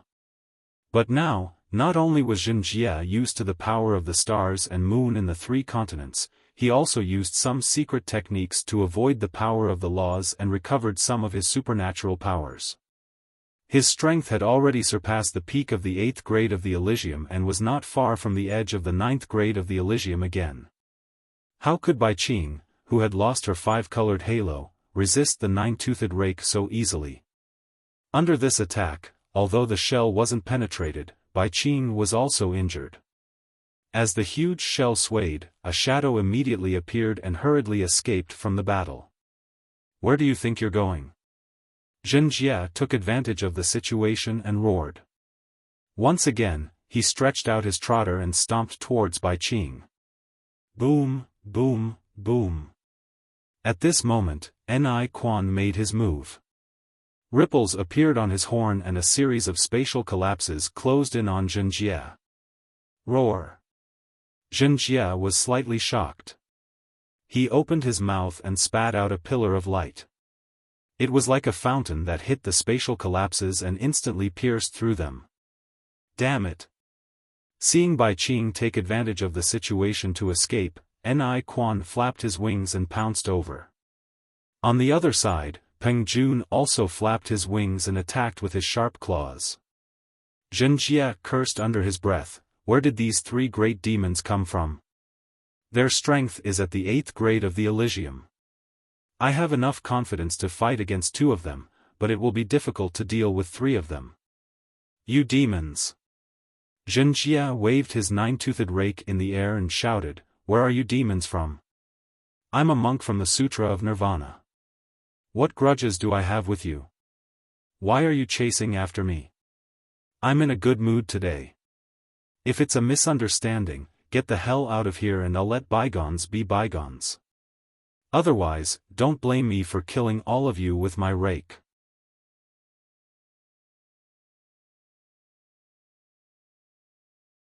Chapter 45-63. Humph. Bai Qing broke away from the battle. His 2 shells glowed faintly, and Bai Qing's clear face appeared on the surface of the shell. His face was filled with resentment. "How dare you call yourself a monk from the sutra seeking nirvana?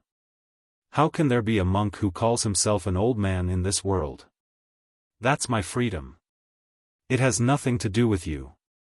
Jinjia shouted impatiently, "If you have a grudge, say it quickly. If you're mistaken, get out of here and let me have a good night's sleep." "Huh." Peng Jun sneered, "Monk, if we don't have a grudge, why did we come all the way here from the sacred realm of 1,000 demons? If we don't kill you today to avenge my poor brother Bai, we won't have the face to call ourselves demon kings." Brother Bai? Although Peng Jun didn't mention the name of the 5-colored shell demon, nor did he say that he wanted to avenge it, Jinjia understood that not many demons had died in his hands. The 5-colored shell demon was one of them, and the strongest one at that. Seeing that the 3 demon kings wanted to avenge it, the grudge was naturally formed with the 5-colored shell demon. However, Zhenjie still pretended not to know. He sneered, 3 old demons, on this sutra seeking nirvana, there are thousands of demons that died in my hands. Who knows which one you're talking about? Besides, those demons were tricked into coming here to seek death. If you want revenge, you can find the one who tricked them. Why are you looking for me? Humph, I only know that my brother died in your hands. Bai Qing snorted, I don't know anything else. Your royal younger brother? Zhen Jie looked at Bai Qing strangely and asked, you look so poor that you don't even have a piece of colored clothing. How can you be the brother of that upstart shining with 5 colors? Obviously, you were tricked into coming here. Bai Qing's heart ached at the mention of 5 colors. He sneered, you don't have to worry about that. Just give me your life. Just as he said this, Peng Jun screamed from afar, damn it, on Peng Jun's back, a huge pig's hoof had appeared out of nowhere. This pig's hoof had crushed the space within a radius of dozens of miles, trapping Peng Jun within it. You. Seeing that she had been fooled, Bai Qing was furious. The colorless halo around her flashed again, and she smashed toward the chastity ring. Bai Qing's 5-colored sea god shell's bloodline had been taken away, but the shell had been refined for many years. The material of the shell itself was also rare. When Bai Qing pounced on the chastity ring, a booming sound came from the sky as if a giant mountain had collapsed. Bai Qing doesn't seem to have many tricks up her sleeve. Since Bai Qing is already like this, Bai Shen can't be that strong. Although Ni Quan was in the middle of the battle, his heart was elsewhere. He had many thoughts just like Ni Sheng from the Great Sage Hall. Along the way, he had been thinking about how to see Bai Qing's bottom line. Now that he saw that Bai Qing's 5 colors divine ability could no longer be used, he felt much more at ease. With such thoughts in mind, Ni Quan hurriedly said, Brother Bai, don't be anxious. I'm here to help you. As he said that, Ni Quan swung his big tail. Together with Bai Qing, they formed a triangle and attacked Zhen Jie's fat head from both sides. Seeing the two forces sealing the space around it, layers of void cracks appeared in the nearby space, entangling and swallowing each other. Zhen Jie knew that although its kick could injure Peng Jun, it would definitely be killed. Zhen Jie sighed secretly. It stretched out its hooves from the void and faced Ni Quan. The 9-toothed rake danced and struck toward Bai Qing. Ga.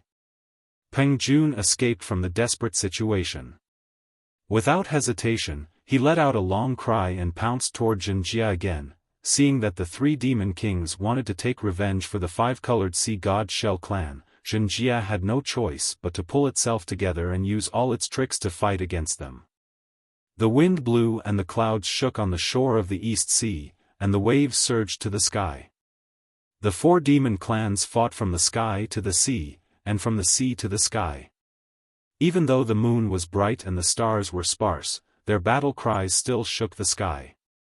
Zhen Kong had already flown out from the sea and stood guard in front of Chun Zong with a magic wand in his hand. As for Dragon Horse Zhen Feng and Zhen Han, seeing how powerful the 3 demon kings were, they were already afraid. They looked at Zhen Jie's divine ability anxiously. As long as Zhen Jie showed less signs of being defeated, they would immediately go to the Immortal Palace and the East Sea Dragon Palace to call for reinforcements. When Peng Jun, Ni Quan, and Bai Qing came to the hidden Immortal Continent to take revenge, they had already investigated Chun Zong and his 4 disciples. They also knew that Zhen Kong was a fire ape that Xiaohua didn't allow to be hurt. Therefore, even though Peng Jun's claw looked very powerful, it didn't hurt Zhen Kong at all. Zhen Kong flew out from the sea in confusion and hurriedly protected Chun Zong. His eyes were filled with envy as he looked at Zhen Jie's battle with the 3 demon kings. Boom! Just as everyone had their own thoughts and were dazzled by the battle, a loud sound was heard. Then, kacha kacha, sounds of shattering echoed, followed by a miserable shriek. Bai Qing was the first to escape from the battle. On the incomparably hard shell, a huge pig's hoof print could be faintly seen. Around the hoof print, there were 3 large holes and many cracks. 2 of the 3 large holes were flowing with blood. After Bai Qing escaped from the battle, his figure immediately swayed and he flew towards the distance. Ga. Seeing that Bai Qing was injured, Peng Jun spread his wings. The sound of wind and thunder resounded. Similarly, dozens of afterimages appeared and flew towards the depths of the East Sea. Although Peng Jun was fast, Ni Quan, who had some understanding of Bai Qing's strength, was even faster. Bai Qing had just been injured by the 9-toothed rake. Before he could escape from the battle, an obscure fluctuation appeared on his horn. As his wings flapped, his figure had already entered the void and disappeared. Zhen Kong. Seeing that the 3 demon kings had retreated, Zhen Jia shouted, "Protect Master well. This daddy will go and take the heads of these demon kings." After saying that, Zhen Jia moved his figure and turned into a stream of light to chase after them. However, he disappeared along with the 3 demon kings in an instant. Eldest senior brother is truly formidable. Dragon Horse Zhen Feng flattered, "You actually managed to defeat the 3 archfiend kings. Seeing that your strength has already reached the highest realm in the 3 continents, you are truly a role model for us disciples. Eldest senior brother's strength has already reached the top." Zhen Han praised. "His dedication is worthy of us learning." He was already exhausted from fighting the 3 demon kings, but in order to eliminate any future troubles, he still mustered his courage and chased after them. However, with this spirit of not giving up until the goal is achieved, eldest senior brother is also a role model for us. Humph, 2 bootlickers. Zhen Kong snorted coldly. There is no need to talk about senior brother Zhen Jia's strength, but if we are talking about spirit, I feel that the possibility of him being lazy and sleeping is higher. Master, you have to be a witness. Dragon Horse Zhen Feng immediately complained. When eldest senior brother returns, I will tell him this. You are not allowed to say that I am complaining behind his back. This is what Zhen Kong said himself. Amitba. Chun Zong chanted. Master was frightened and my body is also tired. Let us find a place to rest first. Yes, Master. Hearing that, Zhen Kong hurriedly agreed. Disciple will bring Master to the small fishing village and find a place to stay. No need. Chun Zong waved his hand. At dusk, you scared the children of others. How can we find a place to stay? It is better to find a place to stay outside. Yes, Master. Zhen Kong felt that it was reasonable. He raised his head and with a flash of golden light in his eyes, he could already see clearly. He used his finger to point at a place that was like a hill not far from the fishing village. There is a place to shelter from the wind. Master, you can rest there tonight. Amitba, let's go there. Chun Zong nodded and walked towards the direction that Zhen Kong pointed. Zhen Kong flew over first and waved his magic wand to clean up the surroundings. After Chun Zong sat down cross-legged and began to chant Buddhist scriptures, he stood far away with his magic wand in his hand and was on guard. Not only did he release his essence to scout the surroundings, he even executed the eye-clearing technique. His eyes flickered with golden light, appearing exceptionally bright in the darkness. Humph, too pretentious. Zhen Han and Dragon Horse Zhen Feng exchanged a glance and mocked. The 3 archfiend kings have already been beaten away by eldest senior brother. Which other archfiend would be so blind as to come and seek death? The man and the horse laughed and also found a place to meditate. The curtain of night gradually lifted and the first rays of dawn slowly arrived. At the seaside where the battle took place last night, the sky was clear and boundless. The sun that had just begun to rise sprinkled its not-so-glaring brilliance onto the calm surface of the sea and also onto the fishing village. Caw, caw, caw. A rooster's crow sounded. Chun Zong, who had been meditating, moved his eyes slightly and was about to wake up. Seeing this, Zhen Kong's figure swayed and the dew on his shoulder dripped down. He was about to fly to Chun Zhang's side. However, at this moment, he suddenly stopped and turned his head to look at the fishing village. In the direction of the fishing village, a beautiful woman wearing ordinary clothes and carrying a bamboo basket leisurely walked over. The woman's eyes were searching as she walked. When she saw Chun Zhang's location clearly, joy appeared on her face and she quickened her steps. "Hey!" Zhen Kong roared and blocked the path with his magic wand. He raised his hand and pointed at the woman, saying, "Bold archfiend, why are you still not revealing your true form?" The woman was stunned. With a hoarse voice, she hurriedly called out, "Master, please spare my life. This concubine is the mother of the girl you met yesterday. Mo Chao has already told this concubine about yesterday's situation. This concubine knows that this concubine has misunderstood all of you masters.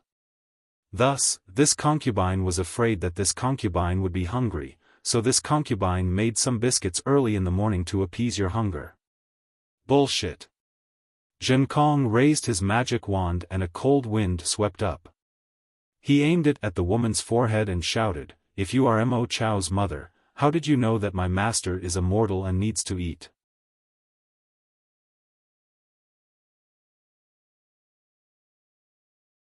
Chapter 45-64.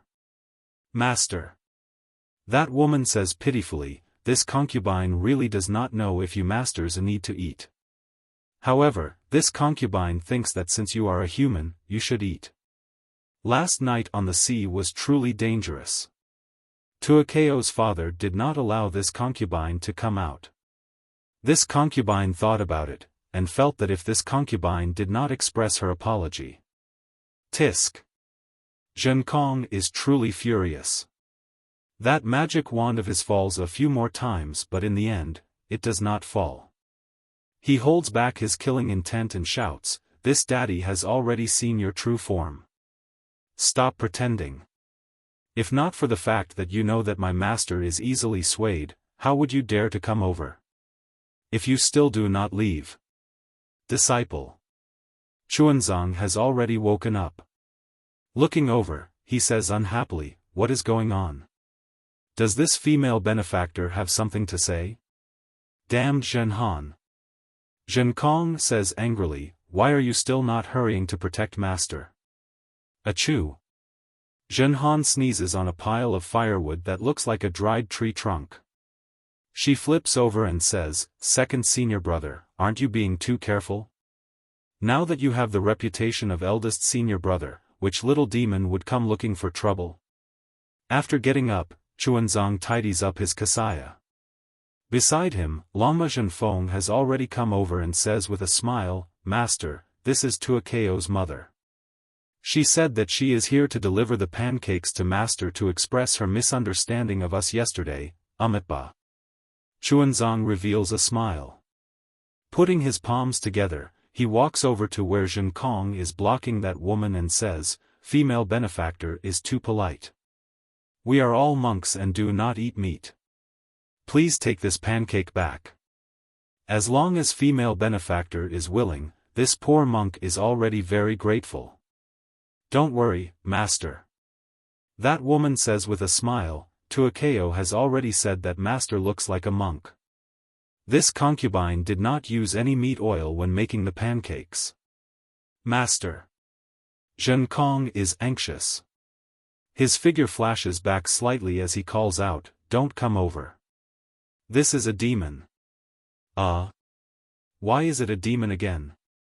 Chuanzang is startled. He unconsciously stands there and looks for a moment in disbelief. The woman obediently placed the basket on the ground and said, "Master, if you have any doubts, I won't go over. After you've eaten the pancakes, you can leave the basket here. I'll ask Xiao Chao to come and get it, Zhen Kong." Chuanzang grumbled, "This woman is clearly the mother of the grass, how could she be, humph?" Zhen Kong snorted coldly. He turned to the side and said, "Master, you're the one courting death. It has nothing to do with me." Zhen Han, Zhenfeng, Just wait for Jinjie to come back and roast you. Seeing that Zhen Kong had moved aside, the woman was overjoyed. However, just as she was about to take a step forward, Zhen Kong's demonic wand struck down from the sky. This strike was truly strange, and it was extremely powerful. The woman wanted to dodge, but she was completely enveloped by the wind generated by the demonic wand.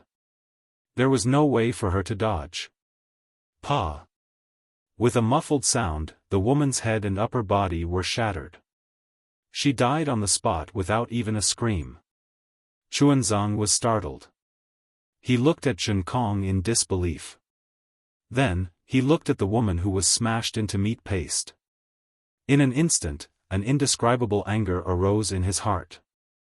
Previously, Zhen Kong had killed many demons, including some Taoist cultivators. However, those demons and cultivators didn't die such a miserable death. Moreover, when he looked at the basket beside the woman's corpse, Xuanzang couldn't help but think of the fisherwoman he met when he first came to the hidden immortal continent from the Western Paradise, as well as the dry rations her family gave him. That fisherwoman wasn't here. After more than 200 years, she should have died long ago. However, how similar were the two fisherwomen? They were both kind to others, especially Xiao Chao's mother. Not only did she not blame Jinjie for his evil deeds yesterday, she even brought pancakes. Not only did Zhen Kong not understand her intentions, he even killed her with a single strike. If she was a demon, why didn't she fight Zhen Kong? Why was she beaten to death for no reason? Seeing the change in Xuanzang's expression, Zhen Kong understood Xuanzang's anger. He raised his magic wand and swept it across the woman's corpse a few times. He pulled out a scarlet insect that was more than a foot long and as thick as a thumb. At this moment, the insect's surface was cracked and its insides had been smashed into paste by the magic wand. Zhen Kong said coldly, "Master, this is called a control insect. It usually burrows into the 7 orifices of humans or demons and is controlled by it. The larva of this insect has the strength of a first-grade elemental power. The adult should have the strength of a 3rd or 4th-grade elemental power. It flies like lightning. If this disciple let it fly another half a foot, Master would have already died." After saying that, Zhen Kong placed the magic wand on his shoulder. He ignored Xuanzang and landed on a distant hill. He looked up at the rising sun in the east with a yearning expression. You. Xuanzang looked at Zhen Kong's departing figure and then looked at the woman's corpse on the ground. He was so angry that he couldn't speak. After a moment, Xuanzang calmed down and chanted the rebirth mantra. He began to clean up the flesh on the ground. Zhen Kong looked at him coldly. Just as he was about to raise his hand and release a fire art, Zhen Han jumped out from the pile of firewood and flew to Xuanzang's side. She said respectfully, "Master, disciple is here to help you." Bootlicker. Zhen Kong sneered and looked to the east. It seemed to be where the Fortune Dao Palace was located. Zhen Kong was a fire ape. Before he was suppressed on the Dawn Rain continent, he killed countless humans and demons. Even after he escaped, he killed many humans and demons. In his eyes, there wasn't much difference between humans and demons. There was no difference between him killing a human and a demon. However, he didn't know how big of an impact it was for Xuanzang to kill a human in front of him. Moreover, Zhen Kong protected Xuanzang with all his might. He was afraid that Xuanzang would suffer a single injury. However, he didn't have any special respect for Xuanzang. He also didn't really treat Xuanzang as his master. He was only fulfilling the trust his true master had given him. While Xuanzang was an esteemed monk, he was also a human. Seeing that Zhen Kong had killed someone, he immediately stood to the side and pretended to be cultured. Even though he knew that what Zhen Kong said and did was not wrong, the anger in his heart would not dissipate so easily. Unfortunately, the matter was far from over. Before Xuanzang and Zhen Han could clean up the woman's corpse, two more people hurriedly appeared in the small fishing village. The person in front was a fisherman with messy hair and some white hair on his temples. The fisherman was pulling a short girl. Wasn't that Tua Chao? Tua Chao struggled with all her strength and didn't want to come over. However, the fisherman's face was ashen and he looked very angry. He pulled Tua Chao and walked over. Huh. Dragon Horse Xiaofan laughed and said, "My beloved second senior brother, look, you've caused a disaster. You killed his mother and wife, and now he's dragging his family to look for you. Let's see what you're going to give him as a wife. How about this, you stay in this small fishing village and sell yourself to Tua Chao's father as a worker. When you've earned enough copper coins to give Tua Chao another mother, you can chase after him, and continue to pray for scriptures in paradise." TSK. Zhen Kong was enraged. He revealed the ferocity of a fire ape at Dragon Horse Xiaofan as he shouted, "Damn it, if you dare to say another word, do you believe that I won't beat you to death with my staff?" Eldest senior brother. Dragon Horse Xiaofan habitually shouted. However, just as he shouted, he realized that Jinjia had gone to hide. He hurriedly shut his mouth and hid his horse face under his buttocks. Quick, quick! Zhen Han naturally also saw Tua Chao. He hurriedly raised his hand and flames appeared between his fingers. He said, "Master, please let this disciple clean up this mess, no need." Xuanzang shook his head. This matter must be explained to Tua Chao and her father. After all, this woman is their relative. They should know. Whether they believe it or not, that's their problem. They are mortals. Zhen Han said helplessly, "How can they believe it?"